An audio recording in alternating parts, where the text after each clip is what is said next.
A very good morning to all of you. I hope आप सब लोग बहुत अच्छे होंगे। तो आज डेट है 22 ऑफ जून 2020। हम आज मॉडर्न इंडिया का सेकंड लेक्चर डिस्कस करने जा रहे हैं।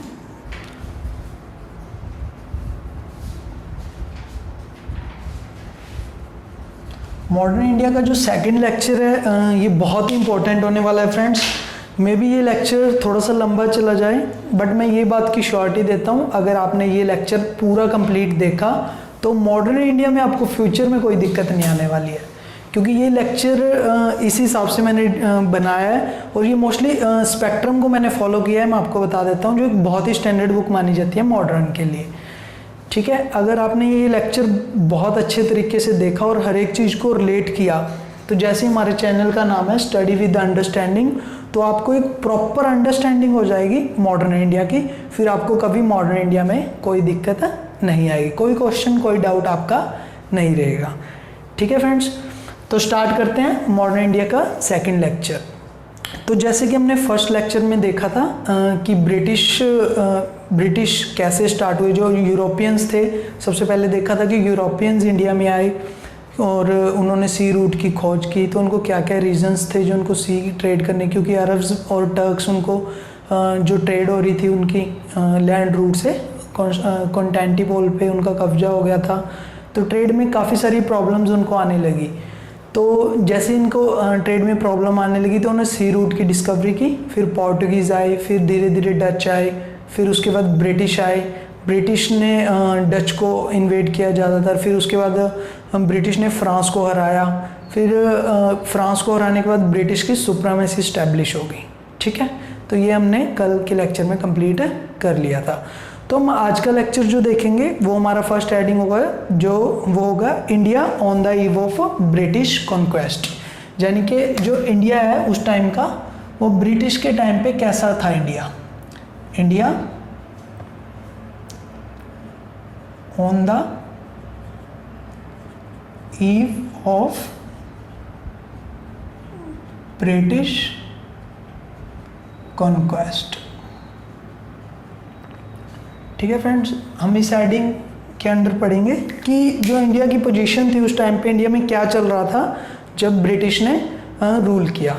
देखो फ्रेंड्स, जैसे 18th सेंचुरी थी, 18th सेंचुरी यानी कि 1700 से प्लस, जैसे 18th सेंचुरी का जो फर्स्ट फेज़ था उसमें क्या हुआ था, मुगल एम्पायर डिक्लाइन होना स्टार्ट हो गया था। तो हमने रीड किया था कि औरंगजेब 1707 में औरंगजेब की डेथ हो गई थी, जो एक मुगल का बहुत ही लास्ट पावरफुल रूलर था।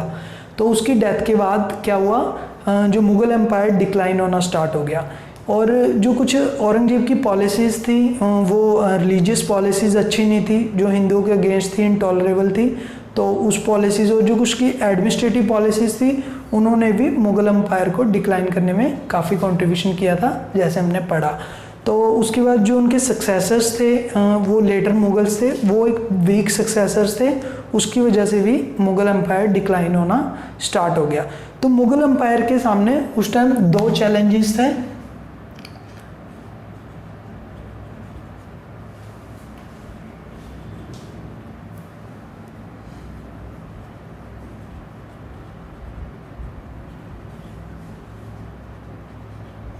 मुगल्स, जो चैलेंजेस थे मुगल्स के सामने वो दो टाइप्स के थे उस टाइम पे। एक कह सकते हैं हम इंटरनल चैलेंज और दूसरा कह सकते हैं एक्सटर्नल चैलेंज। एक्सटर्नल और इंटरनल। एक्सटर्नल चैलेंज वो थे फ्रेंड्स जो उसको जो एक्सटर्नल पावर थी उनके थ्रू हो रहे थे। क्या हुआ था, देखो एक्सटर्नल चैलेंज में अगर बात करें तो जो नादिर शाह था उसका अटैक हुआ था। नादिर शाह ने अटैक किया था इंडिया में 1739 में। नादिर शाह एक पर्शियन था, ईरानी था एक, जो दिल्ली पे अटैक किया था और दिल्ली को बहुत ही बुरे तरीके से नादिर शाह ने प्लंडर किया और दिल्ली के लोगों को बहुत ही बुरे तरीके से लूट के वो वापस चला गया। और नादिर शाह ने ही जो ये बैटल लड़ी थी, ये बैटल ऑफ करनाल थी। याद रखना, बैटल ऑफ करनाल कब लड़ी गई थी? 1739। ठीक है फ्रेंड्स। और जो दूसरा एक्सटर्नल चैलेंज था वो नादिर शाह का सक्सेसर था अहमद शाह अब्दाली।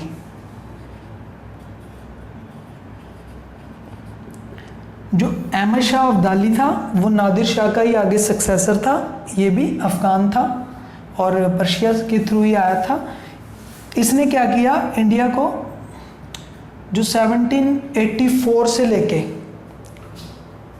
1748 से लेके 1767 तक बहुत बार इसने इंडिया को इन्वेड किया और बहुत टाइम इंडिया को प्लंडर भी किया। और जैसे ही इसने जो अटैक किया था अपना 1757 में दिल्ली पे अटैक किया, जो इसका मेजर अटैक था दिल्ली पे। और दिल्ली पे अटैक करने के बाद ये वापस चला गया और अपना जो नॉमिनी था, जो दिल्ली का किंग था, वो बना गया ये आलमगीर को, आलमगीर टू को इसने अपना नॉमिनी बनाया। और जो चीफ कमांडेंट ऑफिसर था जो था मजीब उद दौला को, मजीब उद दौला, इनको अपने एजेंट यहाँ पे छोड़ के चला गया। ये दोनों उनके एजेंट थे जो उनके लिए दिल्ली पे रूल कर रहे थे। ठीक है फ्रेंड्स। बट क्या हुआ, इसके 1-2 साल बाद ही मराठाओं ने, जो रघुनाथ राव था मराठा ने इसको गद्दी से उतार दिया। मराठा उस टाइम की भी स्ट्रॉन्ग पावर हो चुके थे। तो मराठाओं का रघुनाथ राव था, रघुनाथ राव ने जो मुजीबुल दौला, जो ये मजीब उद दौला था, इसको गद्दी से उतार दिया। तो जैसे ही अब्दाली को इस चीज़ का पता चला, अब्दाली को बहुत गुस्सा आया और अब्दाली ने मराठाओं के साथ एक वॉर की, जो इम्पोर्टेंट वॉर है 1761 की, जो थर्ड बैटल ऑफ पानीपत जिसको बोला जाता है। तो फ्रेंड्स आप ध्यान में रखना, थर्ड बैटल ऑफ पानीपत किसके किसके बीच में हुई थी? अब्दाली के बीच में और मराठा रघुनाथ राव के बीच में ये बैटल हुई थी। जैसे हमने 2 बैटल पानीपत की पहले भी पढ़ी है, तो वो 2 बैटल किन किन के बीच में हुई थी? जो फर्स्ट बैटल हुई थी वो जो मुगल एम्पायर स्टैब्लिश हुआ था, लाइक जो बाबर ने लड़ी थी इब्राहिम लोदी के साथ, उस बैटल के थ्रू मुगल एम्पायर स्टैब्लिश हुआ था। और जो सेकंड बैटल थी पानीपत की, वो कब लड़ी की थी? 1556 में, जो लड़ी थी अकबर ने हेमू के साथ। ठीक है फ्रेंड्स। तो ये हमने पानीपत की बैटल्स के बारे में ही डिस्कस, क्योंकि रिवाइज करवाने से आपको बहुत अच्छे से समझ आता रहेगा, तो मैं बीच बीच में आपको ये चीज़ें रिवाइज भी करवाता रहूँगा। यहाँ मैं लिख देता हूँ जो बैटल ऑफ पानीपत है। ठीक है फ्रेंड्स, ये थे कुछ एक्सटर्नल रीज़न। अब हम देखेंगे कि कुछ इंटरनल रीजंस थे, जो वो थे जो वीक सक्सेसर्स थे। इंटरनल रीज़न क्या थे कि जो वीक सक्सेसर्स थे मुगल्स के, वो इनका एक इंटरनल रीज़न है। तो वो वीक सक्सेसर कौन थे? जैसे कि हमने देखा कि औरंगज़ेब की डेथ हुई 1707 में, उसके बाद जो लेटर मुगल थे, इनको लेटर मुगल भी बोला जाता है, बहादुर शाह। जो बहादुर शाह था, बहादुर शाह उस टाइम पे जो लेटर मुगल था वो एम्परर बना। बट ये इनकैपेबल रूलर थे, जिनका जो टाइम पीरियड है अगर मैं बात करूं, बहादुर शाह फर्स्ट था ये 1707 से इसको 1720 तक बोल सकते हैं, 12 तक, सॉरी 1712 तक। तो जो बहादुर शाह था ये इनकैपेबल रूलर था। और इसके बाद ये औरंगजेब के बाद आया था। और जो इसके बाद आया जहांगीर शाह।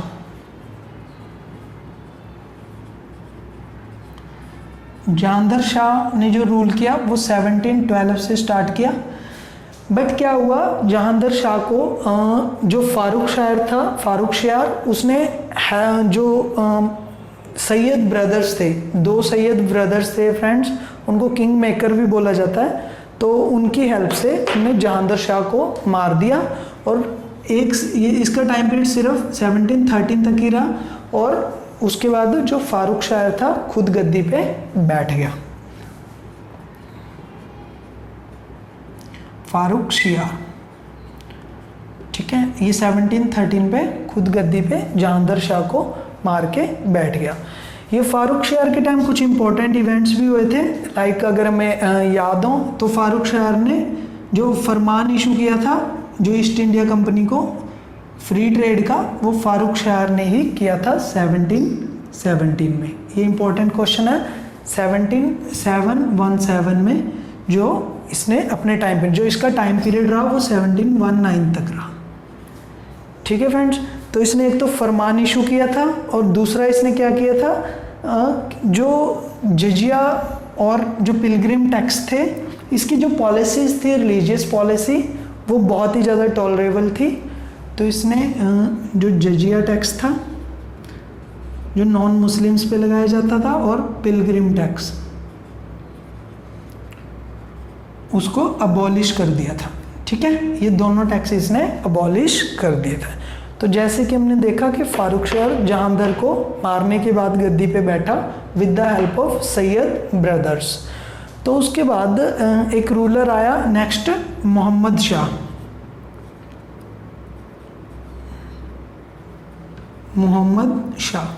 मोहम्मद शाह ने क्या किया, अपने नोबल था जो उसका निज़ामुल मुल्क की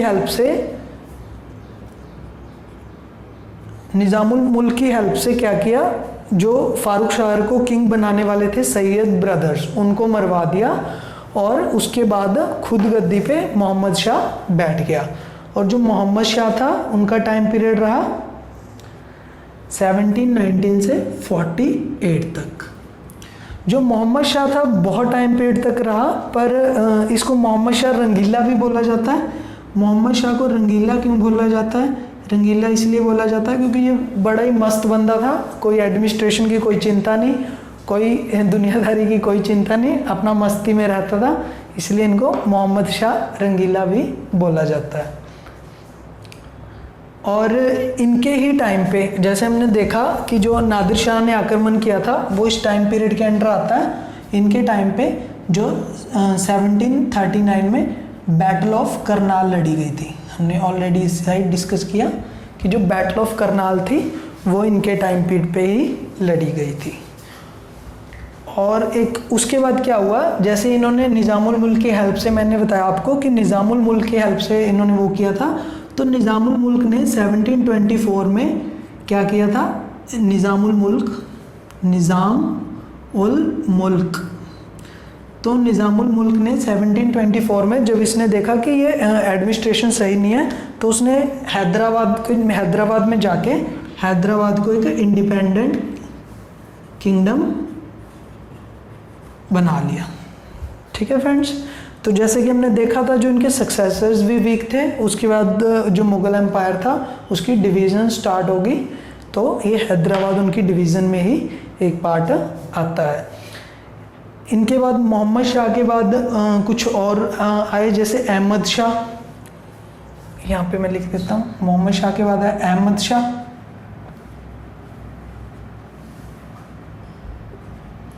अहमद शाह का जो टाइम पीरियड था वो था 1748 से 54 तक। अहमद शाह भी एक वीक रूलर था, और उसके बाद जो गद्दी पे बैठा वो था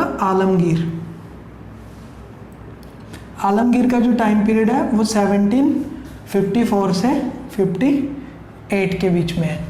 तो फ्रेंड्स, हमें पता है कि आलमगीर उस टाइम पे गद्दी पे था जिस टाइम पे बंगाल में बैटल ऑफ प्लासी हो रही थी। जो बैटल हुई थी प्लासी की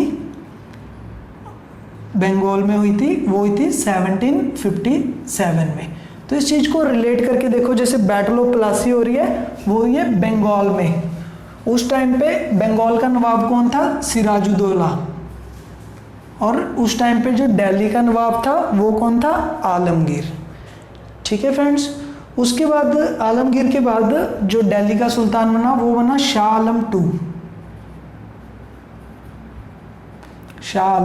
टू, जो जिसका टाइम पीरियड है 1759 से 1806 तक। ठीक है फ्रेंड्स, जब ये बैटल ऑफ बक्सर हुई थी तो ये वही शाह आलम है जो मीर कासिम के साथ मिला था और बैटल ऑफ बक्सर में पार्टिसिपेट किया था।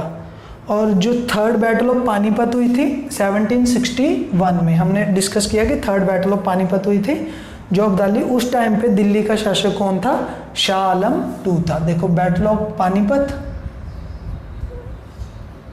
और बैटल ऑफ बक्सर वो शाह आलम के टाइम पे हुई थी। और जो लास्ट रूलर था इनका इसके बाद शाह आलम के बाद वो था बहादुर शाह। बहादुर शाह II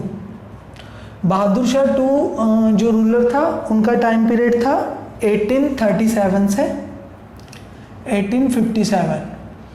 1857 आपको याद होगा कि इसको फर्स्ट वार ऑफ इंडिपेंडेंस भी बोला जाता है। तो एक बहुत ही इंपॉर्टेंट रिवॉल्ट था ये, जिसमें बहादुर शाह ने साथ दिया था दिल्ली के लोगों का, और ब्रिटिश ने बहादुर शाह को कब्जा करके उस टाइम रंगून भेज दिया था। 1857 में रंगून भेज दिया था और उसके बाद 1858 में इनकी डेथ हो गई। ठीक है फ्रेंड्स, तो आप चाहो तो इसको नोट कर सकते हो। देखो हमने इसमें डिस्कस किया India on the eve of British conquest में कि जो चैलेंजेस थे मुगल के सामने, क्या क्या चैलेंजेस थे। ठीक है, ये हमने डिस्कस किया कि उनके सामने एक्सटर्नल चैलेंजेस थे, जो हमने एक्सटर्नल चैलेंजेस ये देखे, और फिर हमने डिस्कस किया इंटरनल चैलेंजेस क्या थे, जो वीक सक्सेसर्स थे उनके, वो उनके सामने इंटरनल चैलेंजेस थे। और इनके टाइम पीरियड पे हमने कुछ इवेंट भी देखे। आपको ये इवेंट बहुत मतलब इम्पोर्टेंट इवेंट है, आपको नोट डाउन कर लेने हैं, क्योंकि ये इवेंट कभी भी होते हैं, बहुत सारे इवेंट, बहुत सारे क्वेश्चंस इन इवेंट से पूछे जाते हैं। ठीक है, तो आई थिंक अब मैं इसको रब कर सकता हूँ। और जो हमारा इसमें सेकंड रहेगा टॉपिक रहेगा, तो इसमें हम आगे देखते हैं कि क्या क्या रीजंस थे जो मुगल एम्पायर को डिक्लाइन होने के। तो हमने कई रीज़न ऑलरेडी डिस्कस भी कर लिए हैं, जैसे कि वीक सक्सेसर्स हो गए उसके, और औरंगजेब की पॉलिसी होगी, ये इनके रीज़न थे जो मुगल एम्पायर के डिक्लाइन होने के। और मुगल एम्पायर के टाइम पे क्या था कि जो उनके एडमिनिस्ट्रेशन होती थी, और जो उनके मेनली कौन दो इम्पोर्टेंट थे, नोबल्स और जागीरदार, जिमीदार, जो इम्पोर्टेंट रोल प्ले करते थे एम्पायर को चलाने में। तो उनके बारे में भी हम देखेंगे। तो यहाँ पे हम एक बार हेडिंग लिख देते हैं, cause of decline of Mughal empire.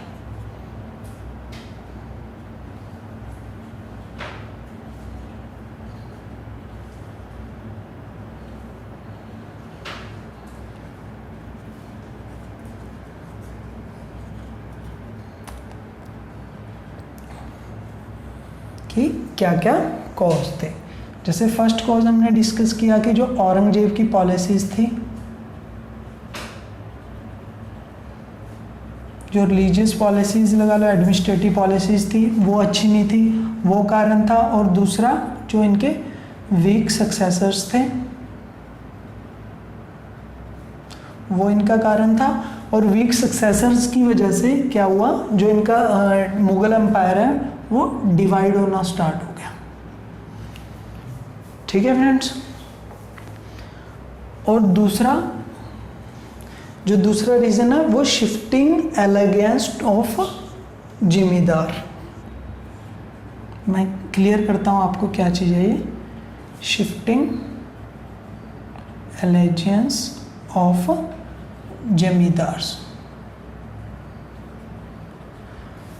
तो उस टाइम पे जो मोस्टली एम्पायर था वो जिमीदार या फिर जागीरदार, जो इनको नोबल्स बोलते हैं, उनके थ्रू ही चलाया जाता था। और जो जिमीदार्स थे, जैसे ही अब सेंटर में पावर वीक होने लगी तो जिमीदार्स स्ट्रॉन्ग होने स्टार्ट हो गए। और इनके स्ट्रॉन्ग होने के साथ साथ जो इनमें पावर्स आने लगी तो ये अपने आप को इंडिपेंडेंटली वर्कआउट करने लग गए, और जो इनका पूरा अब डिपेंडेंसी इन पे होगी, ये अपने आप को इंडिपेंडेंट ट्रीट करने लगे। ठीक है, और जो थर्ड है वो है जागीरदारी क्राइसिस।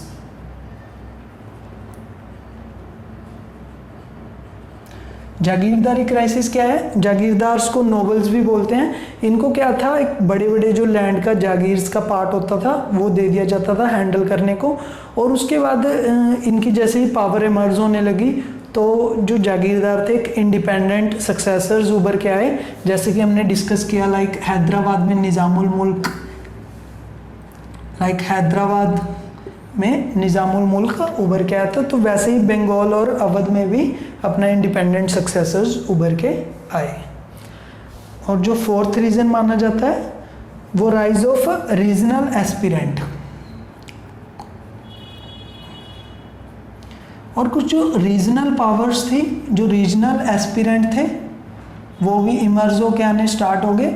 तो उनका जैसे ही एम्पायर सेंट्रल पावर वीक होने लगती है तो जो रीजनल पावर्स हैं वो ओवरकम करने लगती हैं।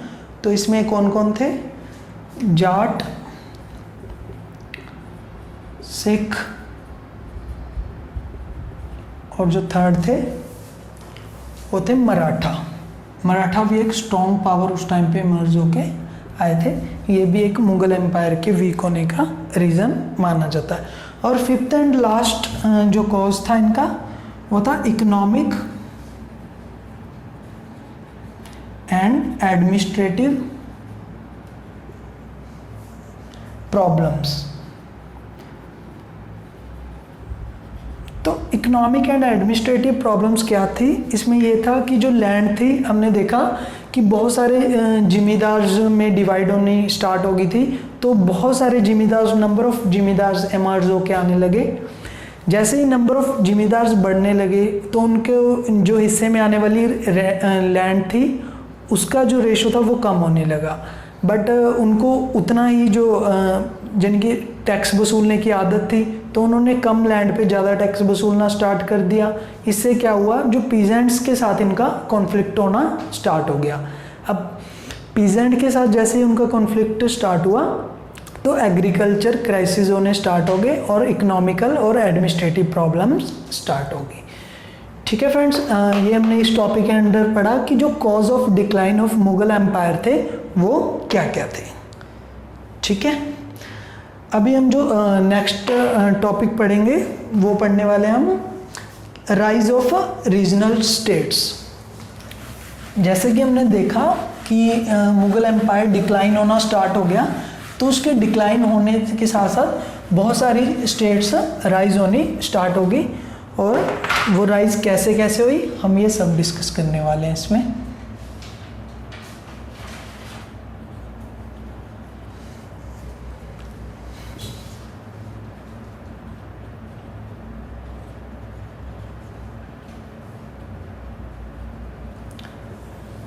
Rise of regional states. ठीक है फ्रेंड्स, अगर हम डिवाइड करके देखेंगे तो हम तीन टाइप से इनको डिवाइड कर सकते हैं। लाइक पहले सक्सेसर स्टेट्स। सक्सेसर स्टेट उनको बोला जाता है जो इनके साथ बिल्कुल भी कोई जिनके विद्रोह वगैरह में नहीं थी मुगल एम्पायर के साथ, जो इंडिपेंडेंट हो गए थे। लाइक हैदराबाद इनके जो सक्सेसर्स थे उनमें हम लिख सकते हैं जैसे बंगाल,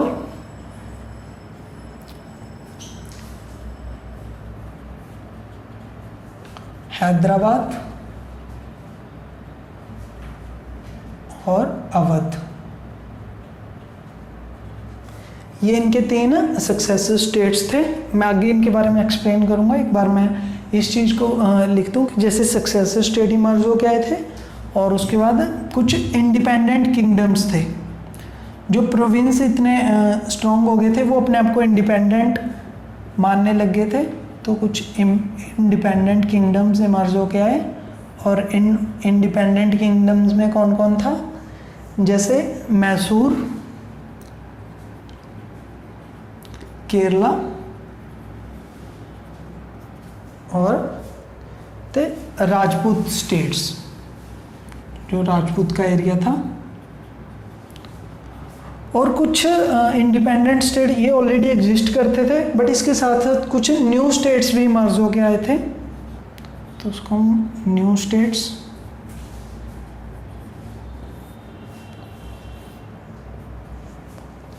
न्यू स्टेट्स इमर्ज हो के आए जिसमें मराठा, जाट और सिख थे। ठीक है फ्रेंड्स, तो ये जो रीजनल स्टेट्स थी इनको हमने 3 पार्ट में डिवाइड किया है। पहले थे जो सक्सेसर स्टेट थे। सक्सेसर स्टेट जो मुगल एडमिनिस्ट्रेशन का पार्ट थे और उनके साथ उनका कोई विद्रोह नहीं था, बट इंडिपेंडेंटली वो अपना अपना स्टैब्लिश होना स्टार्ट हो गए थे।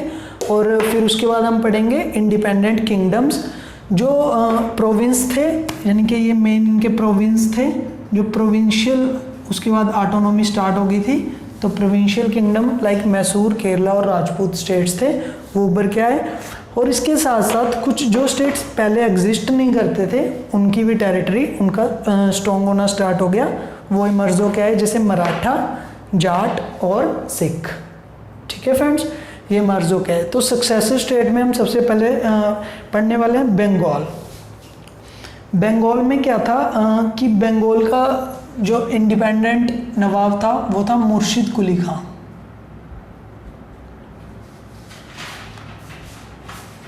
मुर्शिद कुली खां, ठीक है।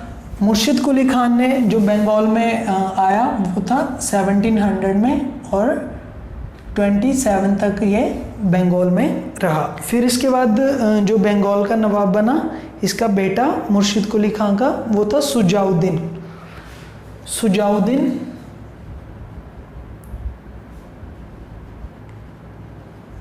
फिर उसके बाद सरफराज, जो सरफराज इसका बेटा था। ये रहा जो सुजाउद्दीन रहा था वो 1727 से लेके 39 तक और 39 से लेके ये 40 तक सरफराज रहा। फिर सरफराज को किल कर दिया अलीवर्दी खान ने। उसके बाद एंट्री लेता है अलीवर्दी खान।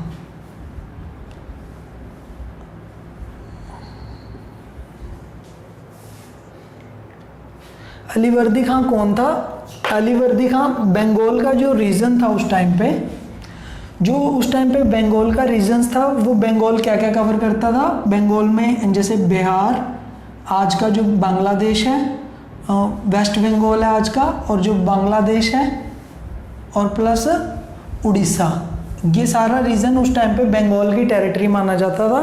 तो जो बिहार का गवर्नर था वो था अलीवर्दी खां। ठीक है, अलीवर्दी खां बिहार का गवर्नर था। इस बात को आप बड़ी ध्यान से सुनो कि अलीवर्दी खां बिहार का गवर्नर था। उसने क्या कर दिया, जो बंगाल की मेन टेरिटरी का जो सरफराज था उस टाइम पे किंग, उसको मार के वो खुद बंगाल की गद्दी पे बैठ गया। तो अलीवर्दी खां का जो टाइम पीरियड है वो 1741 से 56 तक वो इस गद्दी पे रहा। ठीक है फ्रेंड्स, और उसके बाद जो हैदराबाद, अगर मैं बात करूं हैदराबाद की, तो हैदराबाद हमने देखा था कि 1724 में जो निज़ामुल मुल्क था, निज़ामुल मुल्क जो कौन था, जो एक नोबल था, किसके टाइम पे नोबल था? वो मोहम्मद शाह के टाइम पे। तो मोहम्मद शाह के टाइम पे ये एक नोबल था, इसने एक इंडिपेंडेंट स्टेट हैदराबाद बनाया।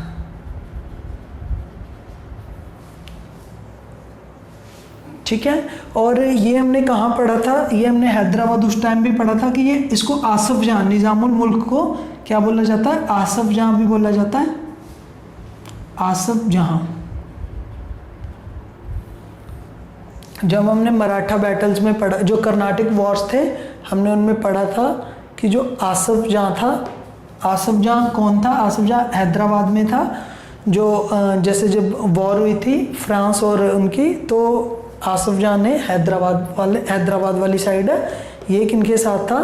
ये आसफ जहां उन फ्रांस का इसने साथ दिया था। तो फ्रेंड्स, अभी हम जो पढ़ने वाले नेक्स्ट अवध। अवध में कौन था? अवध में देखो, जो अवध का उस टाइम पे किंग उभर के आया वो था सादत खां।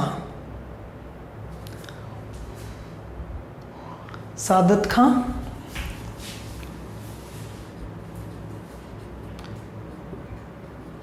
सादत खान ने एक इंडिपेंडेंट अवध स्टेट इस्टेब्लिश की। और जो सादत खान था उसका एक और नाम भी है, उसको दूसरे नाम से बुलाया जाता है, वो नाम है इनका बुरहान उल मलिक। बुरहान उल मलिक। ठीक है फ्रेंड्स, ये हमने पढ़ा कि जैसे जो सक्सेसर स्टेट्स थी वो उभर के आई। बंगाल में कौन था? मुर्शिद कुली खान ने इंडिपेंडेंट स्टेट स्टैब्लिश की थी। फिर उनका बेटा सुजाउद्दीन, जिसका टाइम पीरियड आप याद रखना, फिर सरफराज, और फाइनली अलीवर्दी खान जो बिहार का गवर्नर था, उसने 1740 में उसको मार दिया और 41 से 56 तक उसका टाइम पीरियड रहा। और जो हैदराबाद था, हैदराबाद 1724 में जो निज़ामुल मुल्क था, जिसको आसफ जहाँ भी बोला जाता है, उसने एक इंडिपेंडेंट हैदराबाद स्टेट की नींव रखी। और इसके बाद जो अवध था वो सादत खान बोला जाता है इसको, तो सादत खान ने हैदराबाद की नींव रखी थी। अब हम पढ़ेंगे जो थे इंडिपेंडेंट किंगडम्स उस टाइम पे इंडिपेंडेंट किंगडम थे मैसूर। मैसूर क्या था? मैसूर उस टाइम पे वोडेयार्स के अंडर था। जो वोडेयार्स किंग थे, वोडेयार्स की टेरिटरी थी। उसके बाद वोडेयार्स के बाद मैसूर में मर्ज हो क्या है? हैदर अली, और फिर उनके बेटे टीपू सुल्तान। ठीक है फ्रेंड्स। और अगर केरला की बात करें तो केरला अंडर था जो मार्तंडा वर्मा था, त्रावणकोर का राजा मार्तंडा वर्मा वही है मार्तंडा वर्मा जिसने डच को इंडोनेशिया में भगाया था हराने के बाद। तो ये मार्तंडा वर्मा केरला में अपना इंडिपेंडेंट स्टेट बनाया। त्रावणकोर याद रखना, त्रावणकोर का राजा था ये मार्तंडा वर्मा, जो आज का केरला वाला पोर्शन है। और अगर मैं बात करूं राजपूत स्टेट्स की, राजपूत की जो टेरिटरी थी वो अगर देखें तो जो यहाँ पे अगर दिल्ली है, दिल्ली के साउथ की, और जो वेस्टर्न टेरिटरी थी पूरी वो राजपूत स्टेट्स के अंडर आती थी। और उस टाइम पे जो मेन राजपूत किंग था वो था जय सिंह राजपूत राजा था उस टाइम पे। और जो हमने देखा था कि कुछ न्यू स्टेट इमर्ज हो के आई थी, उसमें क्या था? मराठा। तो मराठाज हमने ऑलरेडी पहले भी डिस्कस किया है। जैसे मराठाज में जब शिवाजी औरंगजेब की इम्प्रिजनमेंट से अपने आप को एस्केप करने में समर्थ हुए थे, तो शिवाजी ने उसके बाद एक इंडिपेंडेंट मराठा स्टेट की स्टैब्लिशमेंट की, वो की थी 1674 में। ठीक है, तो शिवाजी ने मराठाओं की इंडिपेंडेंट स्टेट की इस्टेब्लिशमेंट की। उसके बाद शिवाजी के बाद हमने पढ़ा इनका बेटा जैसे संभाजी आया था, फिर उसके बाद संभाजी का जो भाई था राजा राम, फिर उनकी वाइफ थी ताराबाई, और जो उनके बेटा हुआ था शिवाजी 2। फिर उनकी साहू के साथ बैटल चली, फिर साहू इमर्ज हो गया। साहू के टाइम पेशवा बालाजी विश्वनाथ जो फर्स्ट पेशवा थे, और उनका जो सबसे पावरफुल पेशवा था वो बाजीराव, फिर बालाजी बाजीराव। उसके बाद जो इमर्ज हो गया है माधवराव, नारायण राव और सवाई माधवराव सिंधिया, जो इनका लास्ट पावरफुल रूलर भी था। ठीक है, यहाँ पे हमने इनके मराठाओं के बारे में पढ़ा। और जो जाट थे, जाट ने अपनी इंडिपेंडेंट स्टेट बनाई थी। जो जाट चूराराम थे, चूराराम और सूरजमल के टाइम पे जो जाट एम्पायर था अपनी जैनित पे था, चूराराम और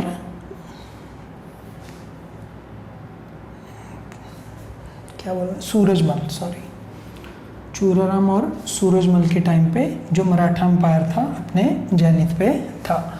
और बात करूं अगर मैं सिख की, जैसे कि हमने पढ़ा था कि जो सिखों के जो लास्ट गुरु थे गुरु गोविंद सिंह जी, उनको असैसिनेट करने के बाद बंदा बहादुर, जिनको माधवदास भी बोला जाता था, उन्होंने कम्बान संभाली। और उनकी डेथ के बाद क्या हुआ, जो खालसा था 2 पार्ट में डिवीज़न हो गया। एक बूढ़ा दल था, एक जिनको यंग दल भी बोला जाता था। और सिख में उसके बाद क्या हुआ, जो सिख एम्पायर था वो धीरे धीरे जैसे बहुत सारे इन्वेजन की वजह से ऑर्गेनाइज होना स्टार्ट हो गया, और ये 12 मिसल बन गई। और 12 मिसल के बाद क्या हुआ, इनमें जो इम्पोर्टेंट मिसल थी वो थी शकरचुकिया मिसल, जिनके किंग बने आगे महाराजा रंजीत सिंह। ठीक है फ्रेंड, ये आपको माइंड में रखना है। तो हमने एक बार सबका ओवरव्यू देख लिया, जो जो स्टेट इमर्ज हो के आए थे और उनके बारे में मैंने थोड़ा थोड़ा आपको बता दिया। बट जो आगे ब्रीफ में इनके बारे में होगा, आप इस चीज़ की चिंता ना करो। अभी आज के लेक्चर में ही इनके बारे में मैं ब्रीफ में पढ़ाऊँगा कि बंगाल में क्या हुआ था, और ये जैसे मैसूर में क्या हुआ था, ये सारी चीज़ें हम ब्रीफ में भी पढ़ने वाले हैं। ठीक है फ्रेंड, तो एक उसके बाद जो हमारा इस चैप्टर का पार्ट बचता है वो है सोशो इकोनॉमिक कंडीशन, कि इस टाइम पे जो मुगल एम्पायर इस टाइम पे चल रहा है, इस टाइम पे लोगों की जो सोशो इकोनॉमिक कंडीशन थी वो हम कंपेयर करके देखें तो वो कैसी थी।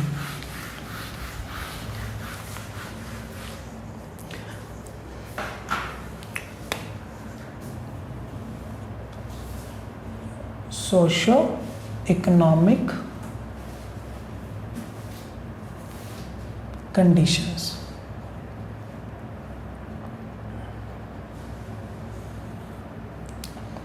फ्रेंड्स, वैसे तो अगर देखें इस टाइम पीरियड में जो सोशली कल्चरली अगर इकोनॉमिकली देखें तो कुछ फॉल हुआ था, स्लो डाउन भी हुए थे। बट अगर ओवरऑल काउंट करें कि जो ये 18th सेंचुरी का टाइम पीरियड है उसको कंपेयर करें हम 19th सेंचुरी के जो ब्रिटिश का टाइम है, उससे ओवरऑल ये कंडीशन बेटर थी ब्रिटिश के टाइम से। ठीक है, तो अगर मैं बात करूँ इसमें एग्रीकल्चर की,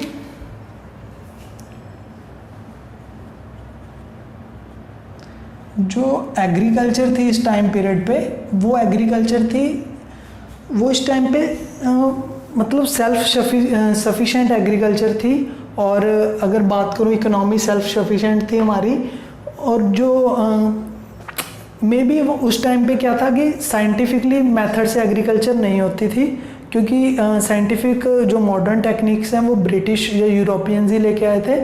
बट क्या था कि यहाँ के लोग बहुत हार्ड वर्किंग थे और वो किसी ना किसी तरीके से मैनेज कर लेते थे। बट जो उनकी हार्ड वर्किंग का फल था वो उनको मिल जाता था, उनसे कोई जो टैक्स वगैरह थे वो ज़्यादा रेट में नहीं थे, तो उनको अपनी मेहनत का फल मिल जाता था। पर अगर हम कंपेयर करें ब्रिटिश टाइम की, ब्रिटिश टाइम पे मे भी एडवांसमेंट स्टार्ट हो गई हो, बट जो उनका हक है वो उनको नहीं मिल पाता था, क्योंकि बहुत ज़्यादा टैक्स वगैरह वसूला जाता था और उनको एक्सप्लॉइट किया जाता था। और दूसरा बात करूं ट्रेड की, तो जो यहाँ की इकोनॉमी थी वो हमने डिस्कस किया कि सेल्फ सफिशिएंट इकोनॉमी थी, और यहाँ जो रॉ मटेरियल था वो बहुत ही ज़्यादा क्वांटिटी में था। तो जो ब्रिटिश थे वो और बहुत सारी जैसे चाइना हो गया, पर्शिया, ईरान, इन सब के साथ हमारा ट्रेड होता था, और जो रॉ मटेरियल है हम इनको प्रोवाइड करते थे। और जो हमारी इकोनॉमी सेल्फ सफिशिएंट थी, हमें किसी चीज़ की ज़रूरत नहीं थी, तो हम इनके बदले में क्या लेते थे, गोल्ड, सिल्वर और प्रीशियस स्टोन लिया जाता था। तो उस टाइम पे इंडिया को सिंक ऑफ प्रीशियस आइटम्स भी कहा जाने लग गया था, कि इंडिया में बहुत ज़्यादा सिंक ऑन लग गया था प्रीशियस स्टोन्स का, तो इसीलिए इंडिया को उस टाइम पे सिंक ऑफ प्रीशियस स्टोन्स भी बोला जाने लग गया था। और अगर हम बात करें एजुकेशन की,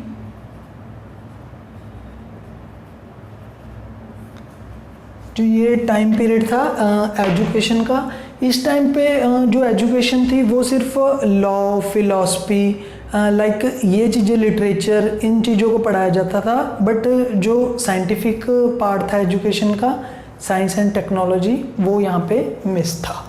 ठीक है, तो एजुकेशन इस टाइप की थी। और अगर हम सोसाइटी की बात करते हैं, फोर्थ जो सोसाइटी थी इस टाइम की, वो पहले की तरह वर्ण सिस्टम थे, वर्ण सिस्टम में डिवाइड थी, और वर्ण सिस्टम के अलावा आगे भी काफ़ी सब डिवीज़न में डिवाइड थी। और जो कंडीशन थी लाइक वीमेन की कंडीशन, वो इस टाइम पे भी ज़्यादा अच्छी नहीं थी, लाइक सती वगैरह इस टाइम पे प्रचलित थी, और लाइक चाइल्ड मैरिज वगैरह नाम की इविल्स भी इस टाइम सोसाइटी में देखने को मिलती थी। अगर बात करें आर्ट की, इस टाइम पे आर्ट स्टार्ट हो गया था, आर्ट का इमर्ज होना, बहुत सारी आर्ट यहाँ पे इमर्ज हुई थी। लाइक हम देख सकते हैं कि जो पिंक सिटी है जयपुर में, वो इसी टाइम पे बनाई गई थी। पिंक सिटी जयपुर में, जो राजा जयसिंह के द्वारा बनाई गई थी। और जो कांगड़ा स्कूल ऑफ आर्ट है, और कांगड़ा स्कूल के साथ साथ राजपूत स्कूल ऑफ आर्ट्स, और ये बहुत सारी आर्ट्स का, स्कूल ऑफ आर्ट्स का इमर्ज भी हुआ था। ठीक है। और इसमें अगर और देखें तो जो लैंग्वेज है, उर्दू लैंग्वेज उस टाइम पे इमर्ज होना स्टार्ट हो गई थी, और बहुत सारी लैंग्वेज इमर्ज होके आई थी। तो ये हमने देखा फ्रेंड्स जो थी सोशो इकोनॉमिक कंडीशंस थी उस टाइम पे। ठीक है। अब हम अपना नेक्स्ट टॉपिक पढ़ेंगे, वो है हमारा expansion and consolidation of British power in India. जो ब्रिटिश पावर थी उसका एक्सपेंशन हुआ, और उन्होंने अपनी पावर को एक तरीके से बहुत ही बढ़िया तरीके से कंसोलिडेट कर लिया। वो चीज़ हम इसमें डिस्कस करेंगे। तो जो एक्सपेंशन यहाँ पे लिख देता हूँ।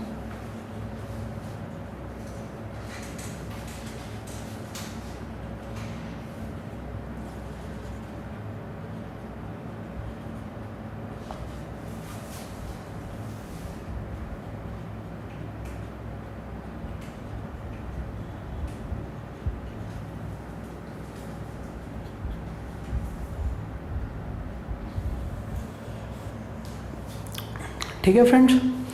तो इसमें जो हमारा फर्स्ट हेडिंग रहेगा, जैसे कि हमने स्पेक्ट्रम से ये हेडिंग ली है, आपको स्पेक्ट्रम का ही मैं फॉलो कर रहा हूँ। और अगर आपको इस लेक्चर की ब्यूटी देखनी है तो एक बार स्पेक्ट्रम को जाके खोल के देख लेना, आपको एज इट इज़ स्पेक्ट्रम मिलेगी, आपको बहुत ही अच्छे से समझ आएगी वो। तो जो इसमें फर्स्ट हेडिंग है हमारा ब्रिटिश इम्पीरियल हिस्ट्री।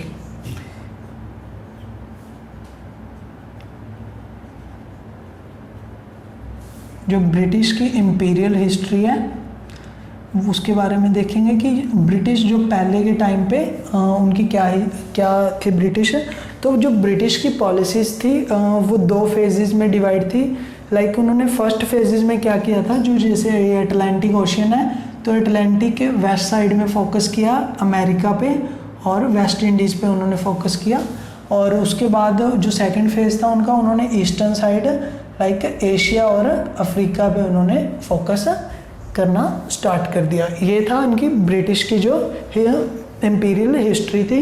और उन्होंने जो आयरलैंड था 6th सेंचुरी में उन्होंने आयरलैंड को जीत लिया था। ठीक है। अभी जो इनमें सेकंड हेडिंग है कि जो ब्रिटिश ने इंडिया को कॉन्कर किया, जो ब्रिटिश ने इंडिया को कॉन्कर किया वो एक एक्सीडेंट था या फिर कोई इंटेंशनली था। तो ये क्वेश्चन हमेशा माइंड में रहता है। इसके ऊपर जो अपने वेरियस इंटेलेक्चुअल्स हैं उनके अलग अलग अपने अपने व्यूज़ हैं। कुछ लोग बोलते हैं कि जो ब्रिटिश थे वो मेनली जैसे स्टार्टिंग में उनका रोल था कि ट्रेडिंग के रोल से आए थे इंडिया में, बट लेटर जैसे जैसे उन्होंने देखा कि जो कमर्शियल इंटरेस्ट है उनके, वो विदाउट पॉलिटिकल इंटरेस्ट वो कम्पीट नहीं कर सकते। तो उन्होंने धीरे धीरे अपना एस्टेब्लिशमेंट पॉलिटिकल इंटरेस्ट और पॉलिटिकल एरिया को एक्वायर करना स्टार्ट कर दिया। बट इसके अगेंस्ट देखें और कुछ इंटेलेक्चुअल के व्यूज़ हैं, वो ये बोलते हैं कि ब्रिटिश ऑलरेडी ये प्लान बना के आए थे कि उन्होंने इंडिया और इस साइड के रीजन को कॉन्कर करना है। तो पहले ट्रेड के थ्रू किसी वजह से उन्होंने फैक्ट्रीज़ वगैरह अपनी इस्टेब्लिश करनी स्टार्ट कर दी थी। लेटर वो उनकी आर्मी का पार्ट भी बने, उसके बाद उनको बहुत ज़्यादा उन फैक्ट्रियों से आर्मी को हेल्प मिलने लगी थी। तो इसमें एक कंट्रोवर्सी है। ठीक है फ्रेंड्स। अभी एक हमारा थर्ड हेडिंग आता है कि जो ब्रिटिश थे when British conquest of when British period begin in India, कि ब्रिटिश का जो पीरियड था वो इंडिया में कब शुरू हुआ। ठीक है फ्रेंड। इसके ऊपर भी बहुत सारे माने जाते हैं कि बहुत सारी चीज़ें कि कोई एग्जैक्टली एक इवेंट ऐसा नहीं हुआ कि हम उस इवेंट के थ्रू बोल दें कि इस इवेंट में ब्रिटिश इंडिया में कन्क्वेस्ट होना स्टार्ट हो गए। ब्रिटिश पीरियड बिगिन होना स्टार्ट हो गया। बट जो इसके कुछ इवेंट हैं मैं आपको बता देता हूँ। जैसे अब 1540 एक 1740, हम 17 की बात चल रही है। 1740 एक ऐसा इवेंट हुआ था जो जिसमें क्या हुआ था, ट्रीटी ऑफ पेरिस हुई थी। जो फ्रांसीसीज थे उन्होंने इस ट्रीटी के दौरान पूरा हैंड ओवर कर दिया था। जो लास्ट वॉर हुआ था उनके साथ उसके बाद ये ट्रीटी की गई और फ्रांस की जो पावर थी वो कम्प्लीटली ख़त्म हो गई थी और पूरा ब्रिटिश सुप्रीमेसी एमर्ज होके आई थी इस टाइम पे। और जो दूसरी चीज़ इसमें मानी जाती है वो समटाइम बोलते हैं कि जो 1757 की वॉर थी, वॉर ऑफ प्लासी, जो प्लासी की बैटल हुई थी, वो प्लासी की बैटल की साथ ही ब्रिटिश एम्पायर की बिगनिंग स्टार्ट होती है। तो प्लासी की वॉर हमने देखा कि जैसे कि जो बंगाल के नवाब थे सिराजुद्दौला के साथ हुई थी। तो जो बंगाल था उस टाइम का बहुत ही रिच रीजन माना जाता था कि बंगाल पे अगर किसी का कब्जा है तो इकोनॉमिकली वो बहुत ही रिच हो जाएगा। इस वजह से उसको एम्पायर में कोई इस्टेब्लिश करने में कोई प्रॉब्लम नहीं आई। और बैटल ऑफ प्लासी के साथ साथ जो बैटल ऑफ आगे बक्सर हुई 1764 में, जिसने बंगाल में उसका कंप्लीट कंट्रोल करवा दिया था, तो ये भी उस टाइम का रीज़न मानी जाती है, बैटल ऑफ बक्सर। ठीक है फ्रेंड्स। और उसके बाद एक और इवेंट हुआ जिसको ये माना जाता है कि 1761 की जो बैटल ऑफ थर्ड बैटल थी पानीपत की। क्योंकि उस टाइम पे जो मराठा थे, मराठा एक स्ट्रॉन्ग पावर थे और ब्रिटिश के एक राइवल थे वो। तो इस वजह से जैसे ही इस बैटल हुई थी ये मराठाओं और अहमद शाह अब्दाली के बीच में, तो अब्दाली इसमें जीता था तो मराठाओं की पावर डिक्लाइन होना स्टार्ट हो गई थी और ब्रिटिश का कोई राइवल इस टाइम पे जो मेन सॉलिड राइवल था वो बचा नहीं था, इस वजह से भी। और इस टाइम पे जैसे आगे देखें, आगे जाके 1799 पे जैसे मैसूर के साथ इनकी काफ़ी वार हुई और एट लास्ट जो वॉर हुई थी 4th एंग्लो मैसूर वार टीपू के साथ हुआ था ब्रिटिश का। इस टाइम पे इन्होंने टीपू को असैसिनेट कर दिया था, मर्डर कर दिया था। और इनकी जो मराठाओं के साथ जो वो बैटल हुई थी, सेकंड बैटल, वो 1802 में, वो एंग्लो मराठा सेकंड वॉर भी बोला जाता है। उसको भी रीज़न बोला जाता है क्योंकि उसके बाद मराठाओं के पास कोई भी पावर नहीं बची थी, जो totally Maratha completely vanish out हो गए थे। ठीक है फ्रेंड्स, अभी हम जो नेक्स्ट हेडिंग पढ़ेंगे वो पढ़ेंगे ब्रिटिश कॉन्क्वेस्ट ऑफ बंगाल। ठीक है, कि ब्रिटिश ने जो बंगाल पे कैसे कॉन्क्वेस्ट किया, हम बंगाल के बारे में ब्रिटिश कॉन्क्वेस्ट ऑफ बंगाल यहाँ पे पढ़ेंगे।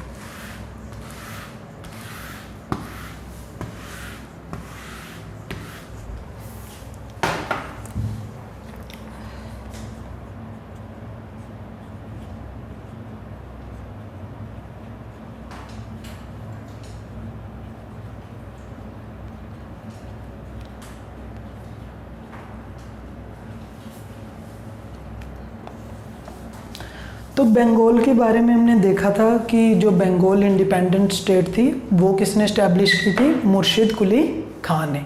तो मुर्शिद कुली खान ने जो बंगाल की इस्टेब्लिशमेंट की थी उस स्टेट की, वो की थी 1700 में, और 1727 तक उसका कौन रहा था, मुर्शिद कुली खान। ठीक है, मुर्शिद कुली खान के बाद उनका बेटा आया था, उनका बेटा था, हमने देखा, उसके बाद उनका बेटे का जो नाम था, हाँ, जो मुर्शिद कुली खान के बाद जो उनका बेटा आया सुजाउद्दीन। सुजाउद्दीन ने किस टाइम पीरियड से, उसने 28 से लेके 39 तक किया। फिर उसका बेटा आया सादत खां, फिर सादत खां ने जो सादत खां था, सरफराज खां ने 1 ईयर रूल किया। फिर जो फाइनली क्या हुआ, जो बिहार का गवर्नर था उसने जो अलीवर्दी खां था, अलीवर्दी खां ने बंगाल का नवाब वो बन गया। ये हमने ऑलरेडी एक बार पहले डिस्कस कर लिया था। ठीक है फ्रेंड्स, इसके बाद अगर मैं कहूँ कि बंगाल की जो टेरिटरी थी वो मैंने डिस्कस कर ली थी आपके साथ, कि जो आज का बांग्लादेश है, बिहार, उड़ीसा और वेस्ट बंगाल, इस पूरे रीजन की टेरिटरी को क्या बोला जाता था, बंगाल बोला जाता था उस टाइम पे। और ये रीजन बहुत ही रिच रीजन था, और अगर मैं बात करूँ रॉ मटेरियल का ये एक बहुत अच्छा सोर्स था। और यहाँ पे बहुत सारी यूरोपियन फैक्ट्रीज भी थी, लाइक बालासोर में फैक्ट्री थी, कासिम बाजार एक इम्पोर्टेंट, हुगली एक इम्पोर्टेंट फैक्ट्री थी। तो ये सारी बहुत अच्छी फैक्ट्रीज थी। और जो ब्रिटिश थे, ब्रिटिश ने जैसे कोलकाता टाउन बनाया था, तो कलकत्ता के लिए वो 3,000 रुपये पे करते थे, और कलकत्ता में फ्री ट्रेड करने की उनको परमिशन थी। ठीक है, अभी हम देखेंगे कि जो ब्रिटिश थे, ब्रिटिश ने उसके बाद अलीवर्दी खां के बाद क्या हुआ। तो जो अलीवर्दी खां था उस टाइम पे, अलीवर्दी खां का जो टाइम पीरियड है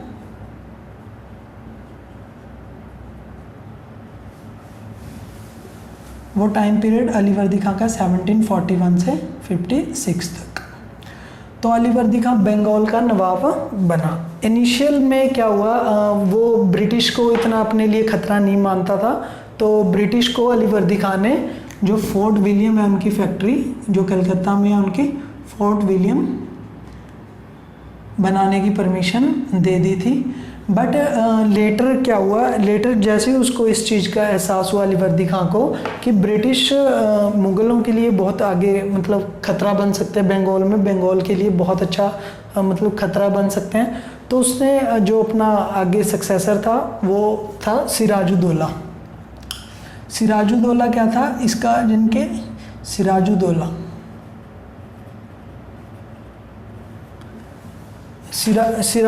सिराजुद्दौला इनकी बेटी का बेटा था आगे। तो सिराजुद्दौला को जो बंगाल का नवाब बनाया गया वो इनके बाद ही बनाया गया 1756 में। ठीक है, 1756 में सिराजुद्दौला बंगाल का नवाब बना था। और अलीवर्दी खां ने क्या किया था, जाते हुए सिराज को समझा दिया था कि जो ब्रिटिश है, ब्रिटिश हमारे बंगाल के लिए अच्छे नहीं है, तुम कभी भी इनको फोर्टिफिकेशन करने की परमिशन, जो ये फोर्टिफाई करना चाहते हैं तो इनको कभी भी फोर्टिफाई करने की परमिशन नहीं देना, कभी भी फैक्ट्री वगैरह स्टैब्लिश करने नहीं देना, नहीं तो ये बंगाल के लिए खतरा बन सकते हैं। तो अभी इनके बाद जो हम बैटल हुई ब्रिटिश की, सिराज के साथ बैटल हुई थी, बैटल ऑफ पलासी।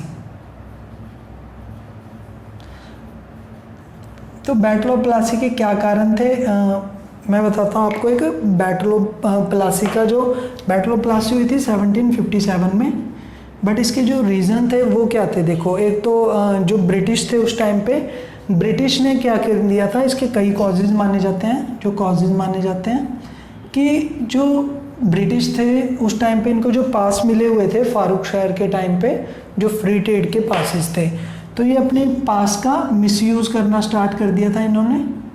मिसयूज़ में क्या आता है कि जैसे ईस्ट इंडिया कंपनी को ये राइट मिला हुआ था फ्री ट्रेड करने का, बट जो उनके एम्प्लॉय थे वो पर्सनली भी इस चीज़ का फ्री ट्रेड करने लग गए थे और अपने आप को सेल्फ बहुत सारा पैसा वो कमा रहे थे।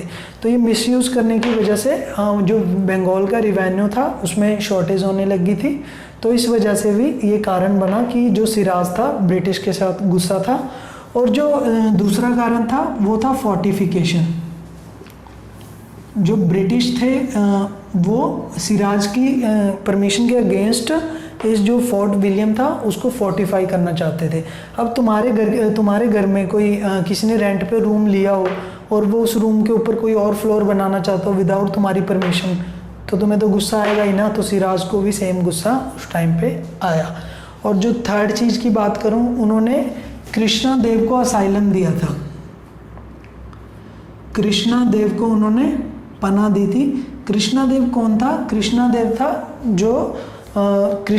था जो उस टाइम राय दुर्लभ था उसका बेटा था। राय दुर्लभ क्या था, उसने कृष्णा देव ने क्या किया था, जो बंगाल की ट्रेजरी थी वो बंगाल की ट्रेजरी को प्लंडर करके लूट के वो चला गया था और जो ब्रिटिश ने इसको पनाह दे दी थी। तो ये कारण काफ़ी थे जो सिराज को नाराज़ करने के लिए। और सिराज ने क्या किया, जो फोर्ट विलियम थी, सिराज ने फोर्ट विलियम को कैप्चर कर लिया। और फोर्ट विलियम कैप्चर करने के बाद सिराज ने क्या किया, जो 143 ब्रिटिशर्स थे उनको अपने कब्जे में कर लिया। और उनको क्या किया, एक बहुत ही छोटे कमरे में उनको एक रात के लिए बंद कर दिया, जिसके कारण उनमें से 123 जो ब्रिटिशर थे एक्सपेक्टेड, उनकी डेथ होगी दम घुटने की वजह से। और इस ट्रेजेडी को ही ब्लैक होल ट्रेजेडी कहा जाता है। ठीक है, ये ब्लैक होल ट्रेजेडी के नाम से फेमस क्वेश्चन कई बार आया है, और आप इस चीज़ को ध्यान रखेंगे। ब्लैक होल ट्रेजेडी क्या थी कि जो सिराज ने ब्रिटिशर्स को पकड़ के एक छोटे रूम में बंद कर दिया था और दम घुटने से इतने लोग मारे गए, इसको ब्लैक होल ट्रेजेडी कहा जाता है। इसके बाद क्या हुआ कि जब ब्रिटिश के साथ इतना बुरा हुआ तो ब्रिटिश को बहुत गुस्सा आया। उन्होंने क्या किया, उन्होंने अपना एक जो सबसे बढ़िया हथियार था उन्होंने भेजा क्लाइव को। ब्रिटिश गवर्नर क्लाइव जो एडमिनिस्ट्रेशन में काफ़ी महारत हासिल थी, जिसको एक ब्रेव वो था गवर्नर, तो ब्रिटिश ने क्या किया, क्लाइव को भेजा। और क्लाइव ने एनालाइज किया कंडीशन को उस टाइम की, तो क्लाइव ने सोचा कि अगर हम डायरेक्टली अटैक करेंगे तो जो बंगाल की आर्मी है वो बहुत रिच आर्मी है, उससे हम नहीं जीत सकते, और हमारी तरफ इधर बहुत सारे ट्रूप्स बहुत कम हैं। तो उसने एक कॉन्स्पिरेंसी बनाई। उस कॉन्स्पिरेंसी में क्या किया उसने, जो बंगाल के जो मेजर जो पावर्स थी उस टाइम पे वो थी मीर जाफ़र। मीर जाफ़र कौन था, मीर जाफ़र सेनापति था सिराज का। तो उसने क्या किया, मीर जाफ़र को किंग बनने का लालच दे दिया। तो मीर जाफ़र से पूछा कि आप किंग बनना चाहोगे, कौन नहीं बनना चाहेगा यार। तो मीर जाफ़र ने बोल दिया कि हाँ जी सर, बना दो किंग, तो लगा दो ताज। पर ताज लगाने के लिए आपको क्या करना पड़ेगा, आपको मेरा साथ देना पड़ेगा। तो इसके साथ साथ क्या हुआ, इन्होंने कुछ और पर्सन थे जो इम्पोर्टेंट थे, जैसे राय दुर्लभ, और एक वहाँ पे बैंकर था जो जगत सेठ। कोई भी काम कर रहे हैं तो फाइनेंस की ज़रूरत तो पड़ेगी ना, तो बैंकर जगत सेठ को मिला दिया। और आमीचंद, जो आमीचंद नाम के पर्सन को इन्होंने अपने साथ मिला दिया। और जैसे ही बैटल ऑफ प्लासी में ये सिराज और ब्रिटिश आमने सामने आए, तो क्या हुआ, जो इनकी मीर जाफ़र था वो एक साइड जाके खड़ा हो गया, और जो सिराज के साथ थोड़ी सी सेना थी उसने जो ब्रिटिश गवर्नर था क्लाइव ने बहुत ही बुरे तरीके से सिराज को मर्डर कर दिया। और सिराज के मरने के बाद ये बैटल ऑफ प्लासी ख़त्म होगी और ब्रिटिश का वहाँ पे स्टार्ट हो गया। तो सिराज के साथ अब जो सेकंड नवाब बना बंगाल का वो था मीर जाफ़र। हम मीर जाफ़र के बारे में यहाँ पे पढ़ेंगे बंगाल में कि कौन बना सिराज के बाद, मीर जाफ़र।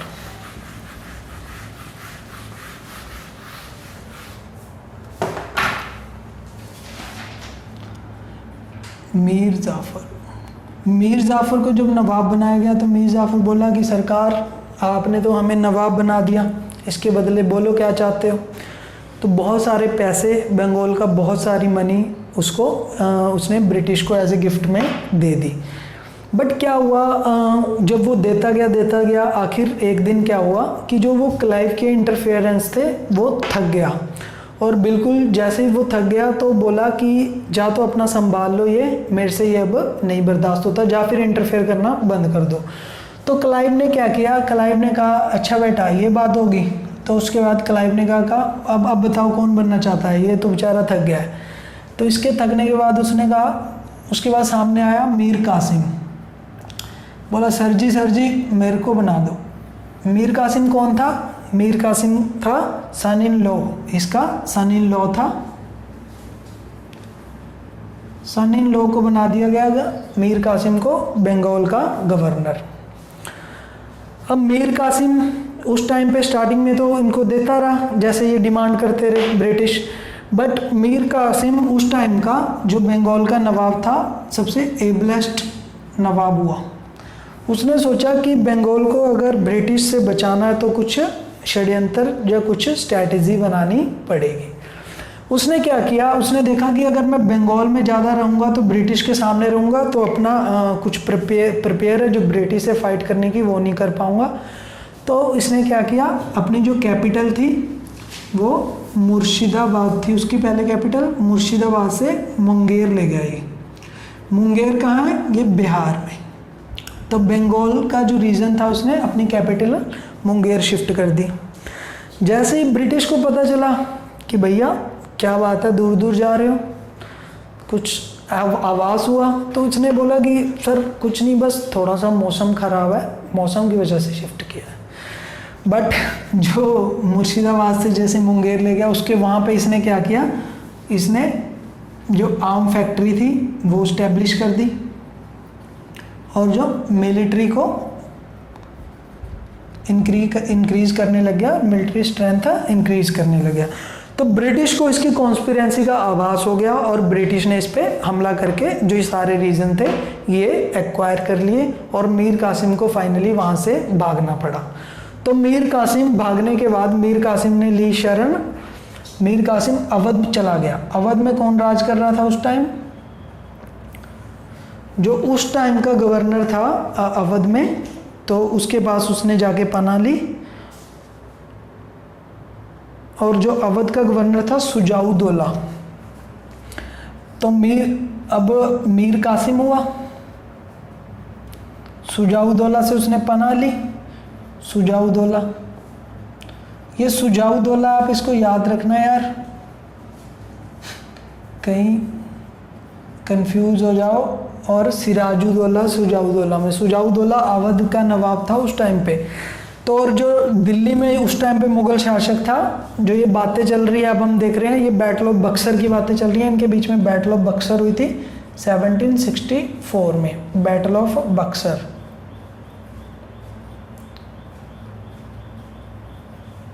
ठीक है, जो इस टाइम पे था वो कौन था, शाह आलम, शाह आलम टू, जो दिल्ली का नवाब था, शाह आलम टू। तो ये तीनों एक साइड थे और दूसरी साइड जो बैटल ऑफ बक्सर अंग्रेजों की तरफ से लड़ा वो था हेक्टर मुनरो। क्लाइव को उस टाइम पे वापस भेज दिया गया था पहले ही और हेक्टर मुनरो उस टाइम पे रोल में आया, बट हेक्टर मुनरो ने इन तीनों की फोर्सेस को कंबाइनली हरा दिया और फाइनली बैटल ऑफ बक्सर को जीत गया। और इनके साथ फाइनली एक ट्रीटी की गई जिस ट्रीटी का नाम है ट्रीटी ऑफ इलाहाबाद। तो ट्रीटी ऑफ इलाहाबाद में क्या हुआ था हम देखते हैं।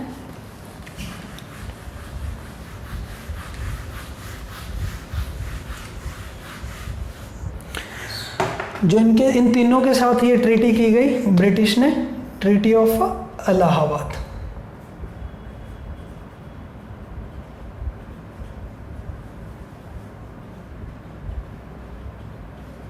ये की गई 1764 में जब बैटल ऑफ बक्सर जीत ली इन्होंने।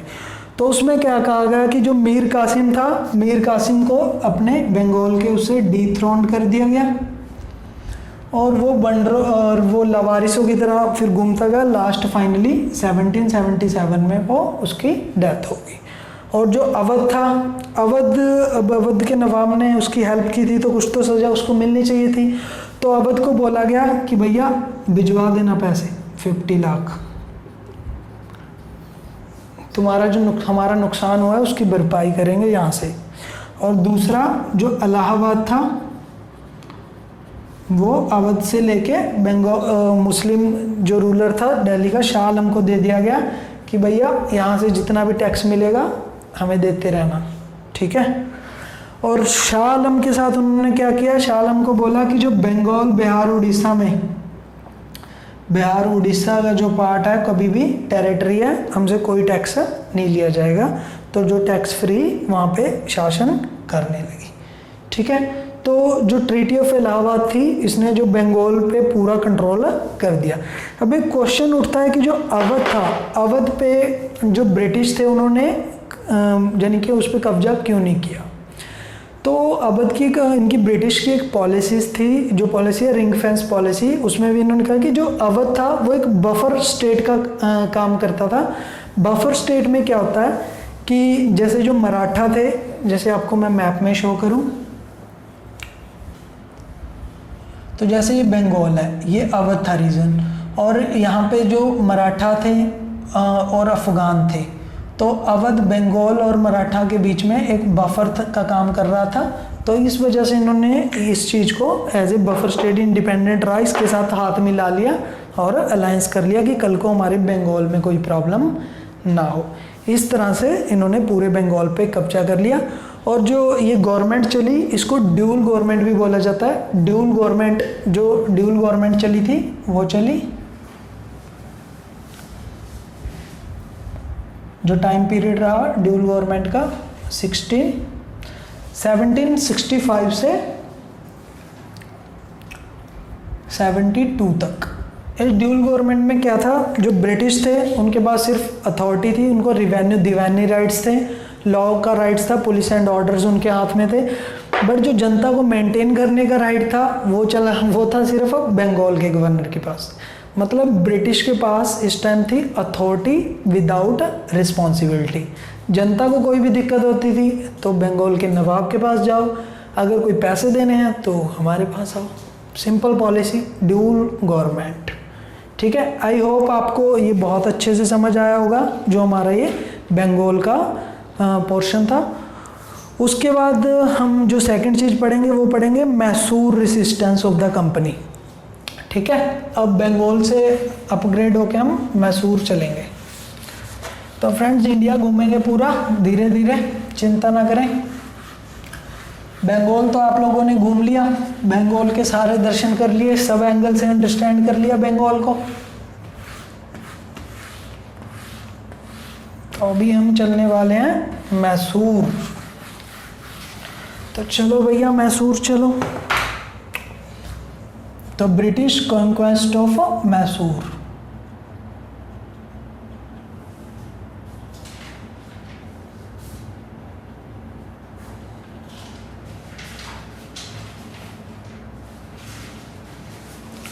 तो हमने मैसूर के बारे में पढ़ना है। तो मैं आपको बेसिकली बता दूं, मैसूर जो न्यू स्टेट बना था उस टाइम पे, वो कैसे मर्ज होके आया था।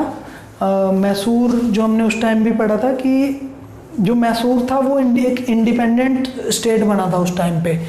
बट जो इसकी शुरुआत कहाँ हुई थी, आपको एक बात याद हो कि 1565 में एक बैटल हुई थी, जो इम्पोर्टेंट बैटल है, याद रखना आप, बैटल ऑफ तल्लीकोटा। आप कहोगे सर याद है बैटल ऑफ तल्लीकोटा, तो भैया ये किस किस के बीच में हुई थी? ये हुई थी विजयनगर एम्पायर। पढ़ चुके हैं हम लोग ये, अगर आपको नहीं आ रहा अभी भी तो उसको रिवाइज कर लेना लेक्चर को। तो विजयनगर एम्पायर और डेक्कन सुल्तान के बीच में ये वॉर हुई थी, डेक्कन सुल्तान।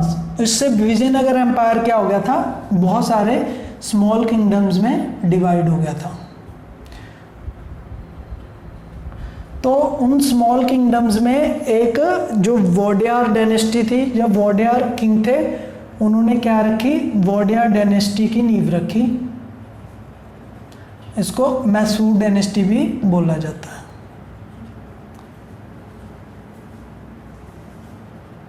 ठीक है, तो यहां से स्टार्ट होती है हमारी मैसूर डायनेस्टी।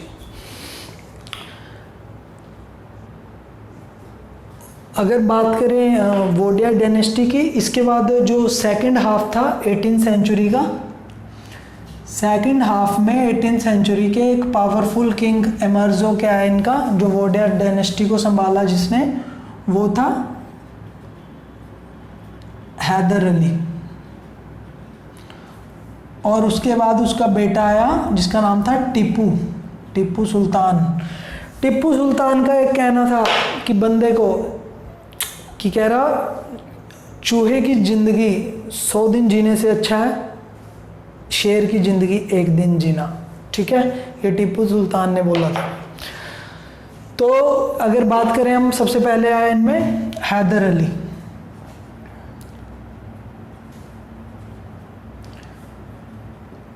हैदर अली मैसूर डायनेस्टी का बहुत ही पावरफुल राजा था, जिसके टाइम पे मैसूर डायनेस्टी बहुत ही ज़्यादा यानी कि राइज पे थी।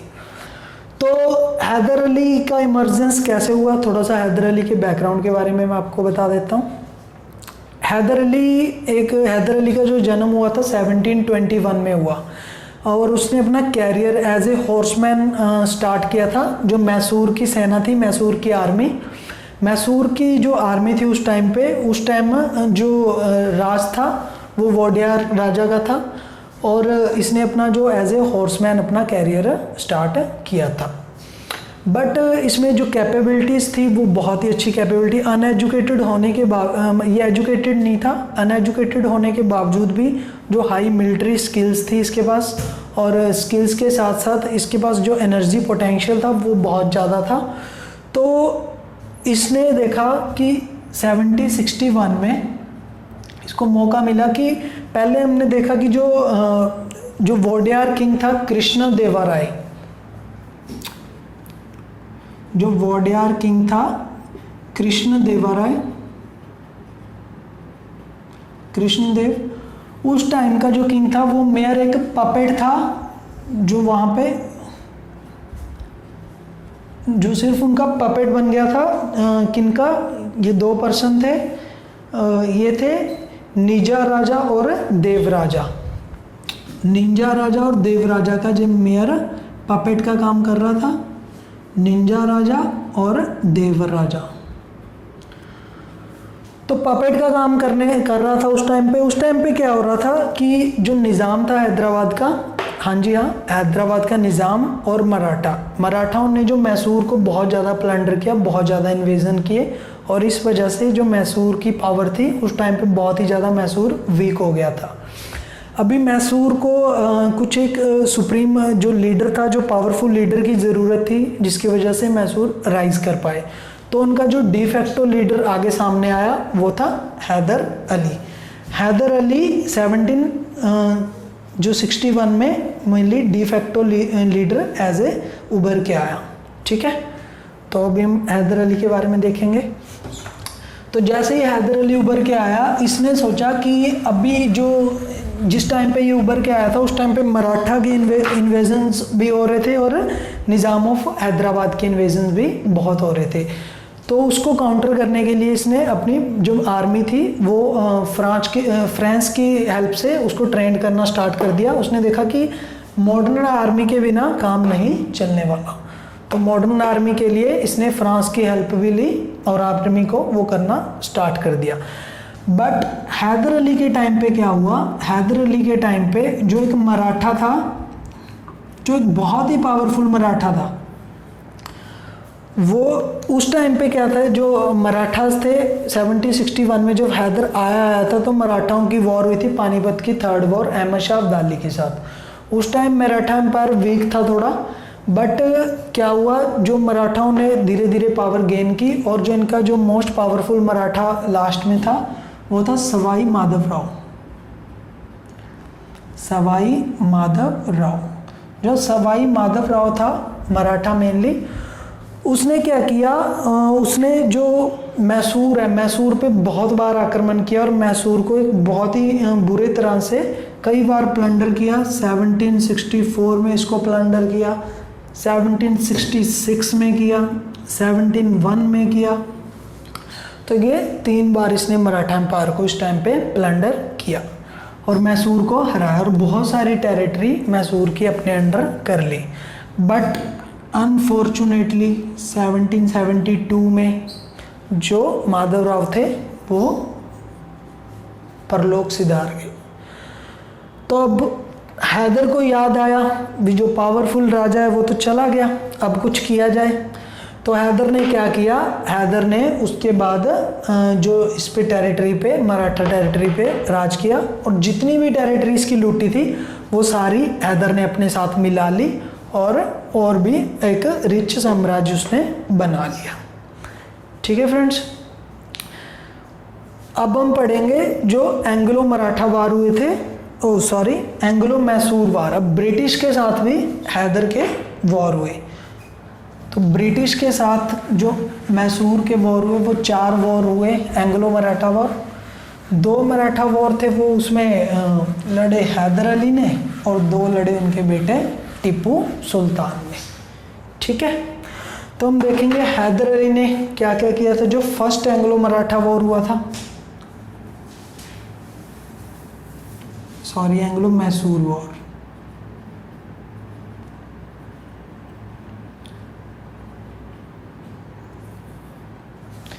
ठीक है। अब हम पढ़ेंगे फर्स्ट एंग्लो मैसूर वॉर, जिसका टाइम पीरियड 1767 से 69 तक। इस मराठा वॉर में हुआ क्या था, तो जैसे कि हमने पता है कि जो मराठा थे और निज़ाम थे वो मैसूर के अगेंस्ट थे। तो जो ब्रिटिश थे, अब ब्रिटिश ने क्या किया, एक स्ट्रैटेजी बनाई जो उस टाइम मैसूर पे कब्जा करने की। तो ब्रिटिश ने अपने साथ मिलाया निज़ाम को और मराठाओं को और खुद ब्रिटिश, और तीनों ने मिलके हैदर अली पे हमला करने की सोची, जो हम पढ़ते हैं फर्स्ट एंग्लो मैसूर वॉर में। इस वॉर में क्या हुआ, हैदर ने बड़ी ही एक एडमिनिस्ट्रेटिव टैक्ट का इस्तेमाल किया। उसने क्या किया, उसने जो मराठा थे उनके साथ एक संधि की, उन मराठाओं को न्यूट्रल कर दिया। मराठाओं को बोला कि ना तुम हम पे वार करो ना हम तुम पे, तो न्यूट्रल कर दिया। और जो निज़ाम थे, तो निज़ाम पे जो मैसूर हैदर था उसने निज़ाम को लालच दिया टेरिटरी, जो ये आरकोट पे हमला किया था। जो हैदर अली था, हैदर अली ने आरकोट, जो हमने चंदा साहब की कैपिटल टेरिटरी भी थी, तो उसने आरकोट पे हमला किया था इस बैटल में। उसको कहा कि जो भी मिलेगा युद्ध के बाद उसको बांट लेंगे शेयर में। तो जो निज़ाम था उसको उसने अपनी साइड ला लिया, ठीक है। तो ये बैटल हुई, बचे बेचारे अकेले ब्रिटिश की पॉलिसी उन पे भारी पड़ गई थी, फूट पाओ और राज करो, डिवाइड एंड रूल। तो इसमें ब्रिटिश की बुरी तरह से हार हुई, ब्रिटिश को बहुत ही बुरी तरह से ह्यूमिलेट हार हुई। और इसके टाइम पे एक जो ट्रीटी हुई जिसको बोला जाता है ट्रीटी ऑफ मद्रास,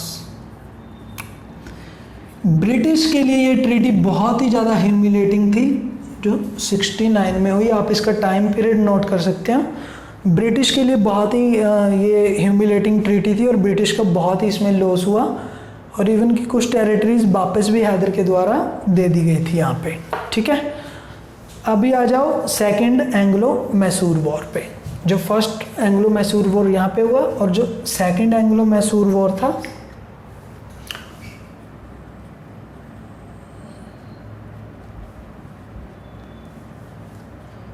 जो उसका टाइम पीरियड था सेकंड एंग्लो मैसूर वॉर का 1780 से लेके 84 तक।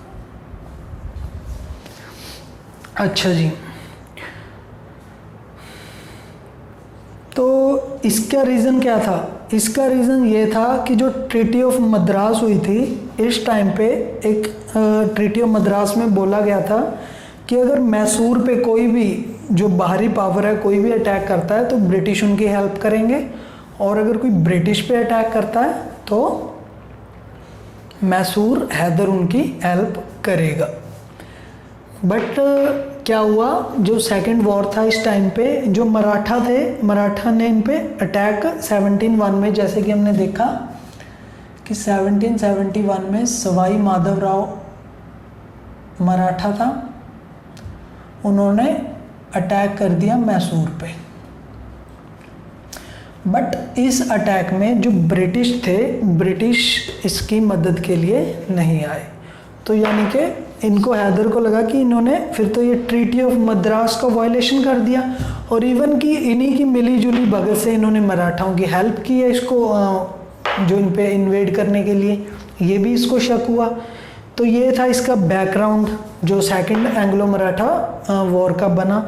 और जो इसका इमीडिएट कॉज क्या था? इमीडिएट कॉज ये था सेकंड मराठा वॉर का, एंग्लो मैसूर वॉर का, कि जो ब्रिटिश थे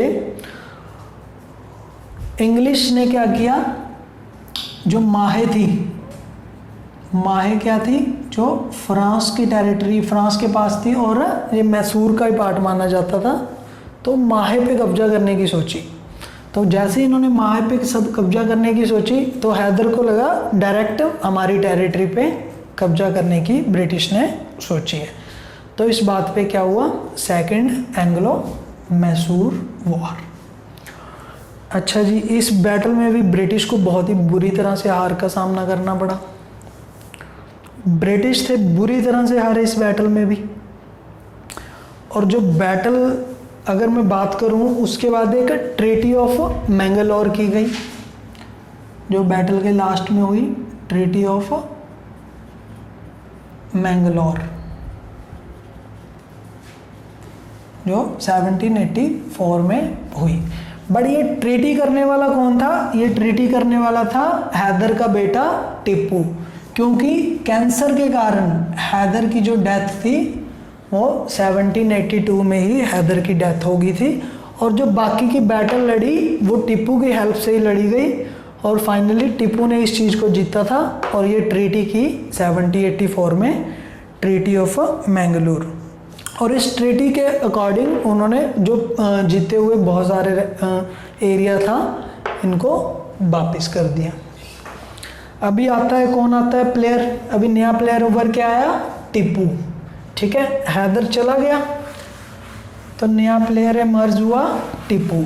और जो बाकी के 2 वॉर हुए, टोटल 4 वार हुए थे जो मैसूर के साथ किए, उसका 3rd वॉर।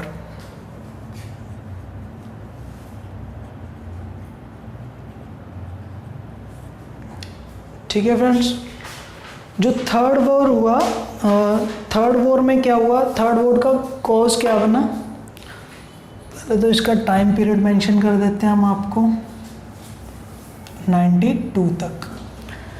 3rd वॉर में क्या हुआ था कि जो त्रावणकोर था, जो त्रावणकोर था उसका जो राजा था उसने क्या किया, कोचिन के कुछ पार्ट को अपने खरीद लिया। जो त्रावणकोर किंग था, मार्तंड वर्मा, हमें पता ही है वैसे त्रावणकोर, आप लोग तो बड़े इंटेलिजेंट हो। त्रावणकोर का जो था मार्तंड वर्मा, उसने क्या किया, जो कोचिन का कुछ पार्ट था उसको परचेज कर लिया। बट कोचिन किसकी टेरिटरी था, कोचिन थी मैसूर की टेरिटरी। और जो इंग्लिश थे, इंग्लिशों ने इसके त्रावणकोर के किंग का साथ दिया। तो इंग्लिश इनके साथ होने के बाद, और वो जो टिप्पू था, वो टिप्पू ने इंग्लिश के साथ टिप्पू का वॉर हुआ जिसको 3rd वॉर बोलते हैं। ठीक है, इसमें 1790 में एक बार तो टिप्पू ने क्या किया, टिप्पू ने इंग्लिश को हरा दिया। बट इंग्लिश बैक आए, दूसरे गवर्नर की हेल्प से इन्होंने 92 में टिप्पू को डिफीट कर दिया। और टिप्पू को डिफीट करने के पीछे इनका ये भी कारण था कि ये 92 में जो मराठा थे, हाँ जी हाँ, मराठा और निज़ाम की हेल्प से ब्रिटिश ने टिप्पू को डिफीट कर दिया। ठीक है, जो टिप्पू था मैसूर में, उसको ब्रिटिशर्स ने विद द हेल्प ऑफ निज़ाम और मराठा टिप्पू को 3rd battle of Anglo Mysore battle में हरा दिया। और जो मैसूर की अप्रॉक्सीमेट जो हाफ टेरिटरीज थी, हाफ टेरिटरी को ब्रिटिश का कब्जा हो गया। ठीक है फ्रेंड्स, तो ये था 3rd एंग्लो मैसूर वॉर। इसके बाद क्या किया गया, जो ट्रीटी की गई थी, जो treaty of श्रीनागापट्टनम,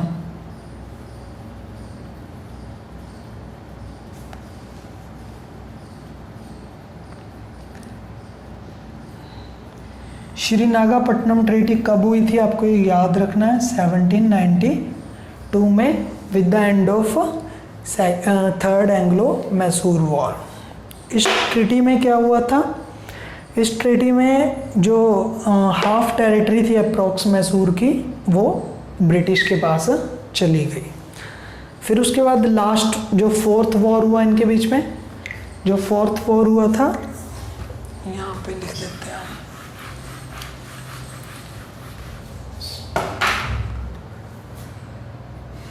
fourth Anglo Mysore war जो हुआ 1799 में।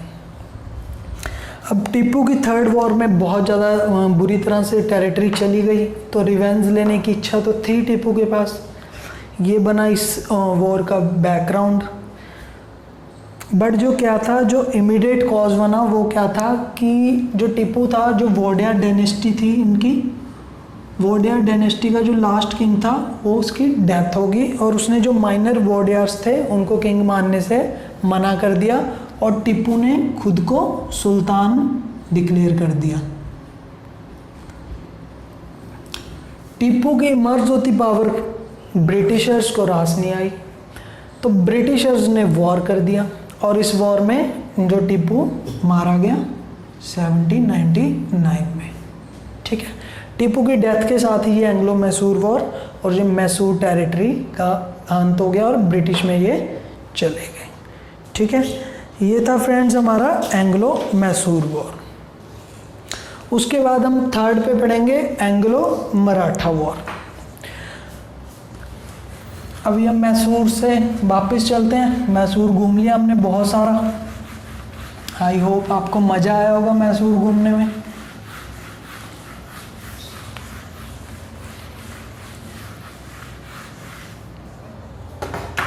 मज़ा आ रहा है? चलो, एंग्लो मराठा वॉर।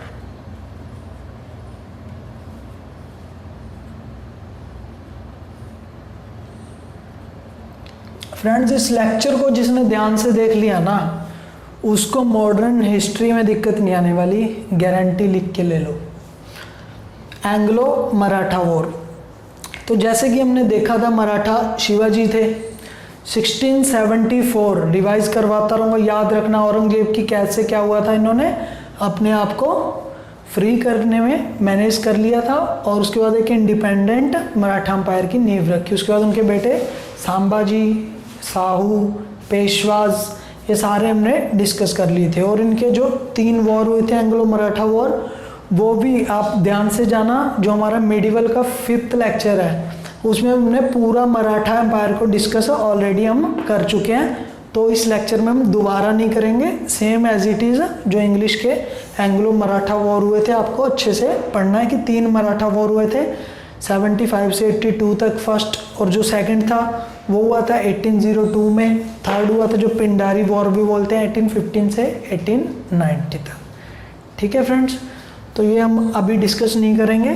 तो उसके बाद ब्रिटिश मराठा से सीधा हम चलते हैं Punjab. British conquest of Punjab.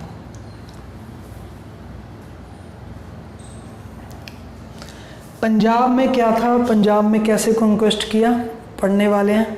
जैसे हमने देखा था कि सिखों के जो 10वें गुरु थे गुरु गोविंद सिंह जी, उनके असैसिनेट के बाद कौन आया था, बंदा बहादुर। बंदा बहादुर के बाद जो एम्पायर था खालसा डिवाइड हो गया। फिर डिवीज़न के बाद हमने ऑलरेडी पढ़ चुके हैं कि यूनाइट होकर 2 दल 12 मिसल्स थी, 12 मिसल बनाई गई, और 12 मिसल्स में जो सबसे शक्तिशाली मिसल थी वो थी शुकर चकिया मिसल। शुकर चकिया मिसल के जो एमर्स होके आए मेनली महाराजा रणजीत सिंह। ठीक है, 12 मिसल्स में से शुकर चकिया मिसल सबसे स्ट्रॉन्ग थी, और इनके एमर्स हो के आए महाराजा रणजीत सिंह। तो महाराजा जो रणजीत सिंह का टाइम पीरियड रहा है 1799 से 1839। आपको ये याद रखना है कि महाराजा, एक आइडिया रख लेना यार, महाराजा रणजीत सिंह का जो टाइम पीरियड है वो किस टाइम से किस टाइम तक हुआ है। ठीक है, टीपू के बाद से, यानी कि हमने देखा मैसूर के बाद से, ये हमने चलो मराठा भी हमने पढ़ा, और मैसूर के बाद से डायरेक्टली पंजाब पे फोकस हो गया। तो जो महाराजा रणजीत सिंह थे उन्होंने एक इम्पोर्टेंट ट्रीटी की थी, आपको याद रखना है, वो है ट्रीटी ऑफ अमृतसर, जो उनकी हुई थी 1809 में। Treaty of Amritsar. इस ट्रीटी में क्या हुआ था, इस ट्रीटी में जो ब्रिटिशर्स थे उनको इन्होंने महाराजा रणजीत सिंह ने बोला था कि आपको हमारा जो अफ़गान वार चल रहा है, उस टाइम पे सिख अफ़गान वार चल रहा था, कि उसमें न्यूट्रल रहना है, ठीक है।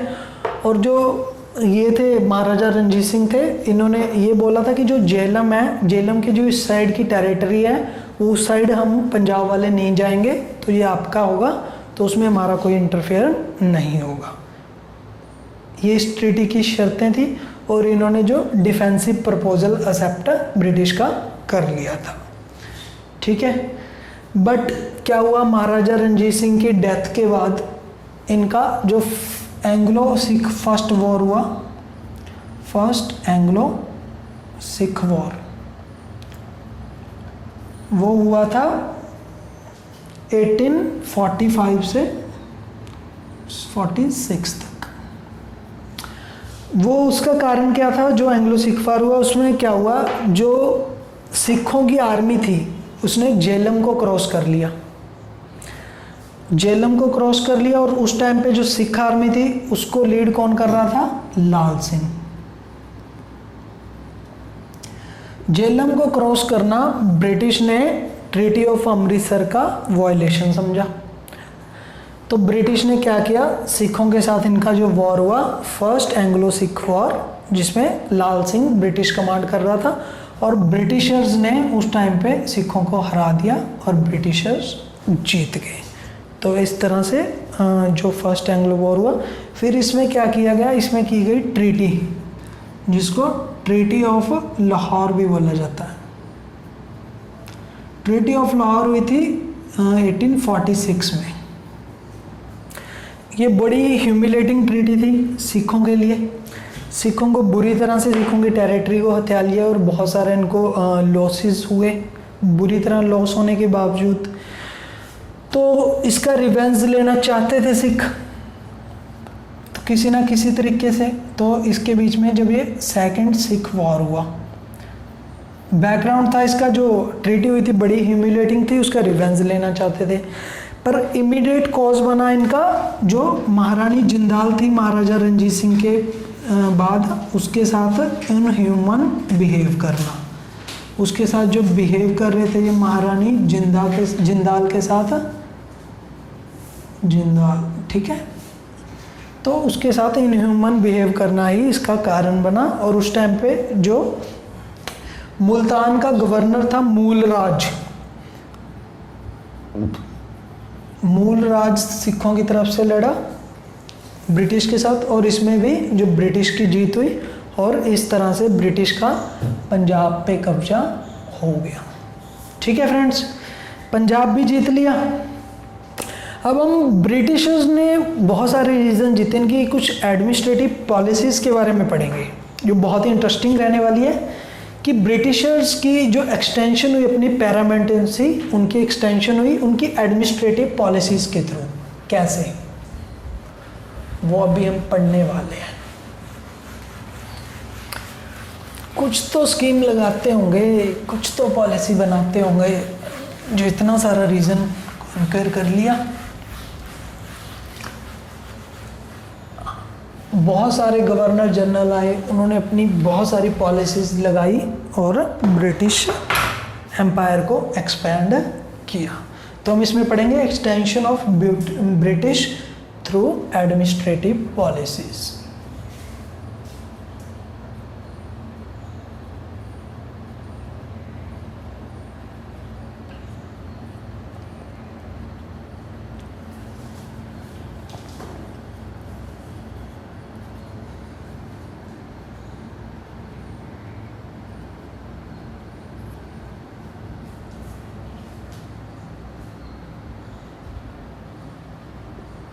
ठीक है फ्रेंड्स, मार्कर चेंज कर लेते हैं कि एडमिनिस्ट्रेटिव पॉलिसीज़ थी जो उनकी, वो कौन कौन सी थी। इनकी जो फर्स्ट पॉलिसी के बारे में हम पढ़ेंगे, इम्पोर्टेंट पॉलिसी है, वो है रिंग फेंस पॉलिसी। ये रिंग फेंस पॉलिसी कौन लेके आया था, वॉन हेस्टिंग।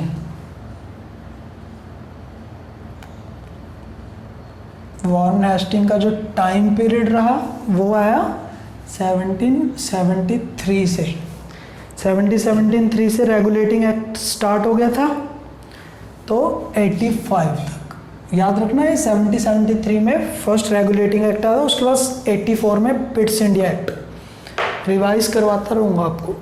तो रिंग फेंस पॉलिसी क्या थी? रिंग फेंस पॉलिसी में क्या था कि जैसे रिंग होता है, जैसे ये मान लो हमारा रीजन है, अगर हमें जो बाहर से कोई भी इन्वेड कर रहा है उसको बचाना है कि जो हमारे नेवर में रहते हैं हम उनको डिफेंस करें। अगर ये हमारा नेवर स्ट्रॉन्ग होगा तो बाहर से कोई भी हमें इन्वेड नहीं कर पाएगा।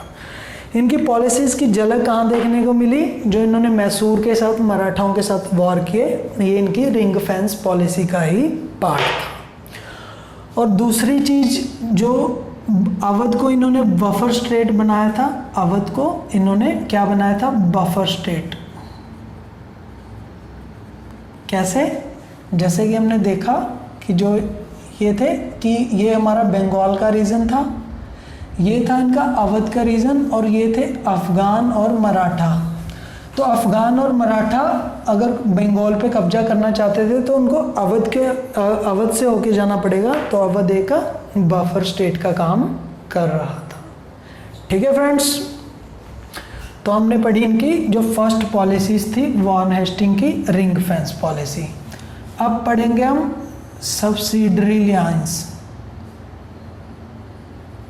सब्सिडरी अलायंस, ये पॉलिसी थी वेल्जले, लॉर्ड वेल्जले की। जो वेल्जले का टाइम पीरियड रहा वो कब तक से कब तक रहा? वो रहा 1798 से 1805 तक। ठीक है फ्रेंड्स। सब्सिडरी अलायंस क्या पॉलिसीज थी? सब्सिडरी अलायंस ये पॉलिसीज थी जिन पे ब्रिटिश की कुछ इसमें कंडीशंस होती थी कि ब्रिटिश की आर्मी की टुकड़ी उनको बंगाल में रखनी पड़ेगी, उनको अपने राज्य में रखनी पड़ेगी, किसी में भी अगर होते थे, और एक ब्रिटिश की जो आर्मी की टुकड़ी रखनी पड़ेगी, ब्रिटिश आर्मी, और एक ब्रिटिश रेजिडेंट भी रखना पड़ेगा। तो उसका जो खर्चा देंगे वो कौन देगा? वो जो राज्य होगा वो स्टेट उसका खर्चा देगी। और दूसरी चीज़, स्टेट खर्चे के साथ साथ जो ब्रिटिश थे, वो जो स्टेट थी वो किसी भी फॉरेनर के साथ कोई भी अफेयर्स ब्रिटिश की मर्जी के बिना नहीं रख सकते थे। ठीक है, तो वो फॉरेन अफेयर रख नहीं सकते थे, आर्मी उनके पास थी नहीं, वो इन एक तरीके से ब्रिटिश में ही मिल गए। उसमें कौन कौन से थे? जैसे हैदराबाद ने सब्सिडरी अलायंस किया था, मैसूर ने किया था। हैदराबाद ने किया था 1798 में, मैसूर ने किया 99 में, त्रावणकोर ने भी किया 99 में। उसके बाद अवध ने किया 1801 में। उसके बाद पेशवा के बाद जो पेशवा थे भोंसले, सिंधिया, इन्होंने जोधपुर, इन सब ने इस सब्सिडरी अलायंस में ये शामिल हो गए थे। और जो तीसरी इंपॉर्टेंट पॉलिसीज थी इनकी वो थी doctrine of lapse. Doctrine of lapse किस गवर्नर जनरल की थी? ये थी डलहौजी। ये लॉर्ड डलहौजी की पॉलिसी थी जिसका टाइम पीरियड है 1848 से 56 तक। रेलवे डलहौजी के टाइम ही आई थी इंडिया में, और जो पोस्ट ऑफिस हैं वो भी डलहौजी के टाइम पे स्टार्ट किए गए थे, खास बात। और जो डलहौजी की ये डॉक्ट्राइन ऑफ लैप्स थी, ये क्या चीज़ थी? इसमें क्या था कि जो इनके अंडर जो भी स्टेट्स आते हैं, अगर किसी का भी जो ये सब्सिडरी अलायंस का ही आगे फॉरवर्ड पार्ट था, जैसे रिंग फेंस पॉलिसी का आगे सब्सिडरी अलायंस की थी, फिर सब्सिडरी अलायंस को आगे मॉडिफाई करके डॉक्ट्राइन ऑफ लैप्स कि जो इन लोगों ने इनके साथ सब्सिडरी अलायंस किया हुआ है, अगर उनके फर्दर खुद की कोई संतान नहीं होती तो वो ब्रिटिश राज्य में शामिल कर लिए जाएंगे। तो इस तरह से इन्होंने बहुत सारे राज्य, जैसे सबसे पहले 17, याद रखना कि सबसे पहले कौन हुआ था? 17 को सब्सिडरी अलायंस के थ्रू, ये डॉक्ट्राइन ऑफ लैप्स के थ्रू अपने अंदर मिला लिया गया। उसके बाद संबलपुर लिख इसलिए रहा हूँ क्योंकि इसका टाइम पीरियड पूछ लिया जाता है और इनको क्रोनोलॉजिकल वाइज भी पूछ लिया जाता है। उसके बाद भगत, फिर उदयपुर, फिर नागपुर, फिर लास्ट में झांसी। जो मैंने बोले आप लिख लेना इनको। 1748 में, संबलपुर 49 में, उसके बाद भगत 50 में, फिर उदयपुर 50 में और नागपुर 54 में और झांसी फाइनली 55 में इन्होंने अपने साथ मिला लिया। और एक और राज्य था अवध। जो अवध था वो इन्होंने क्या किया, उसका जो किंग था उसका बेटा था, बट अवध को इन्होंने डॉक्ट्राइन ऑफ लैप्स के थ्रू ये इसको जो इस पे चार्ज लगाया था वो लगाया था माल एडमिनिस्ट्रेशन का। माल एडमिनिस्ट्रेशन के थ्रू इन्होंने अवध को अपने अंडर मिलाया था 1856 में। ठीक है, याद रखना आप 1856 में माल एडमिनिस्ट्रेशन के थ्रू मिला लिया था। और आज का हमारा जो लास्ट टॉपिक है फ्रेंड्स, एनर्जी कम नहीं करनी है हमें। जो लास्ट टॉपिक है वो है relation of British with neighbouring countries. जो ब्रिटिश के रिलेशन थे, जो उनकी नेबर थे, उनके साथ कैसे कैसे थे, हम थोड़ा सा इसमें ओवरव्यू देख लेंगे कि जो ब्रिटिश के अपने नेबर्स के साथ क्या क्या ट्रीटीज थी, क्या क्या रिलेशन थे और क्या क्या थोड़े बहुत वॉर हुए थे।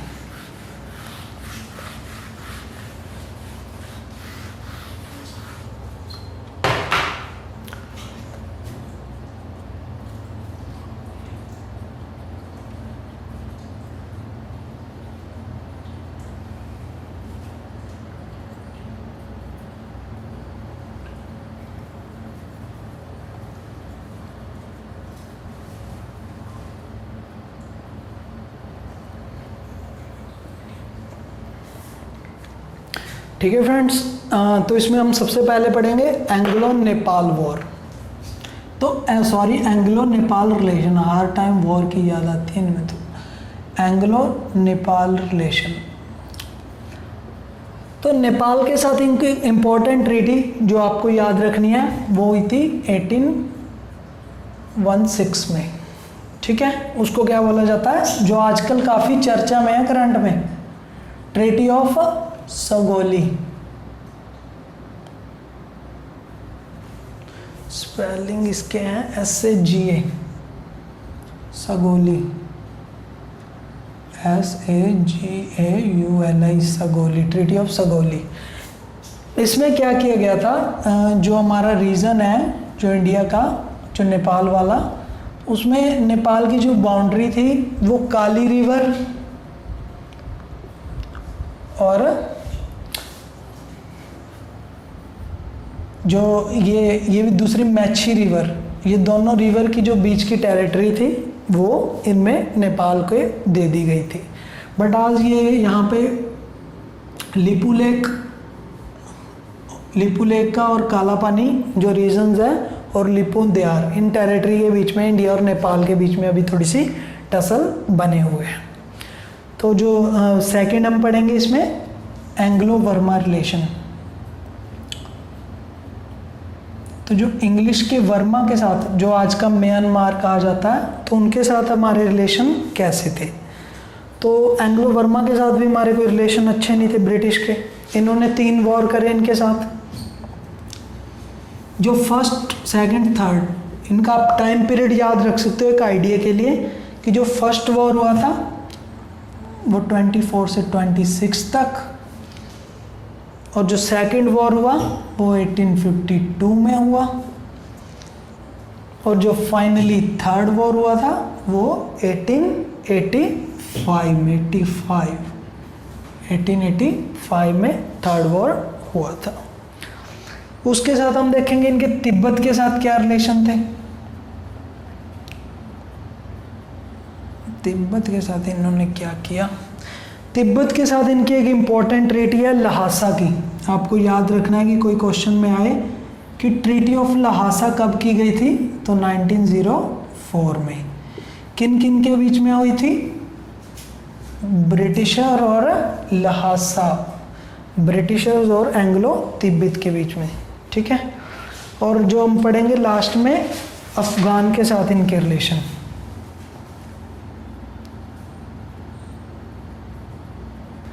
जो अफ़गान थे, अफ़गान के साथ भी इनके रिलेशन अच्छे नहीं थे, किसी के साथ इनके रिलेशन अच्छे नहीं हैं, सबके साथ वॉर किया, क्योंकि ये एम्पायर को अपने ब्रॉड करना, एक्सपेंड करना चाहते थे। तो नेचुरल सी बात है, किसी की टेरिटरी हथियाएंगे तो वॉर तो करना ही पड़ेगा।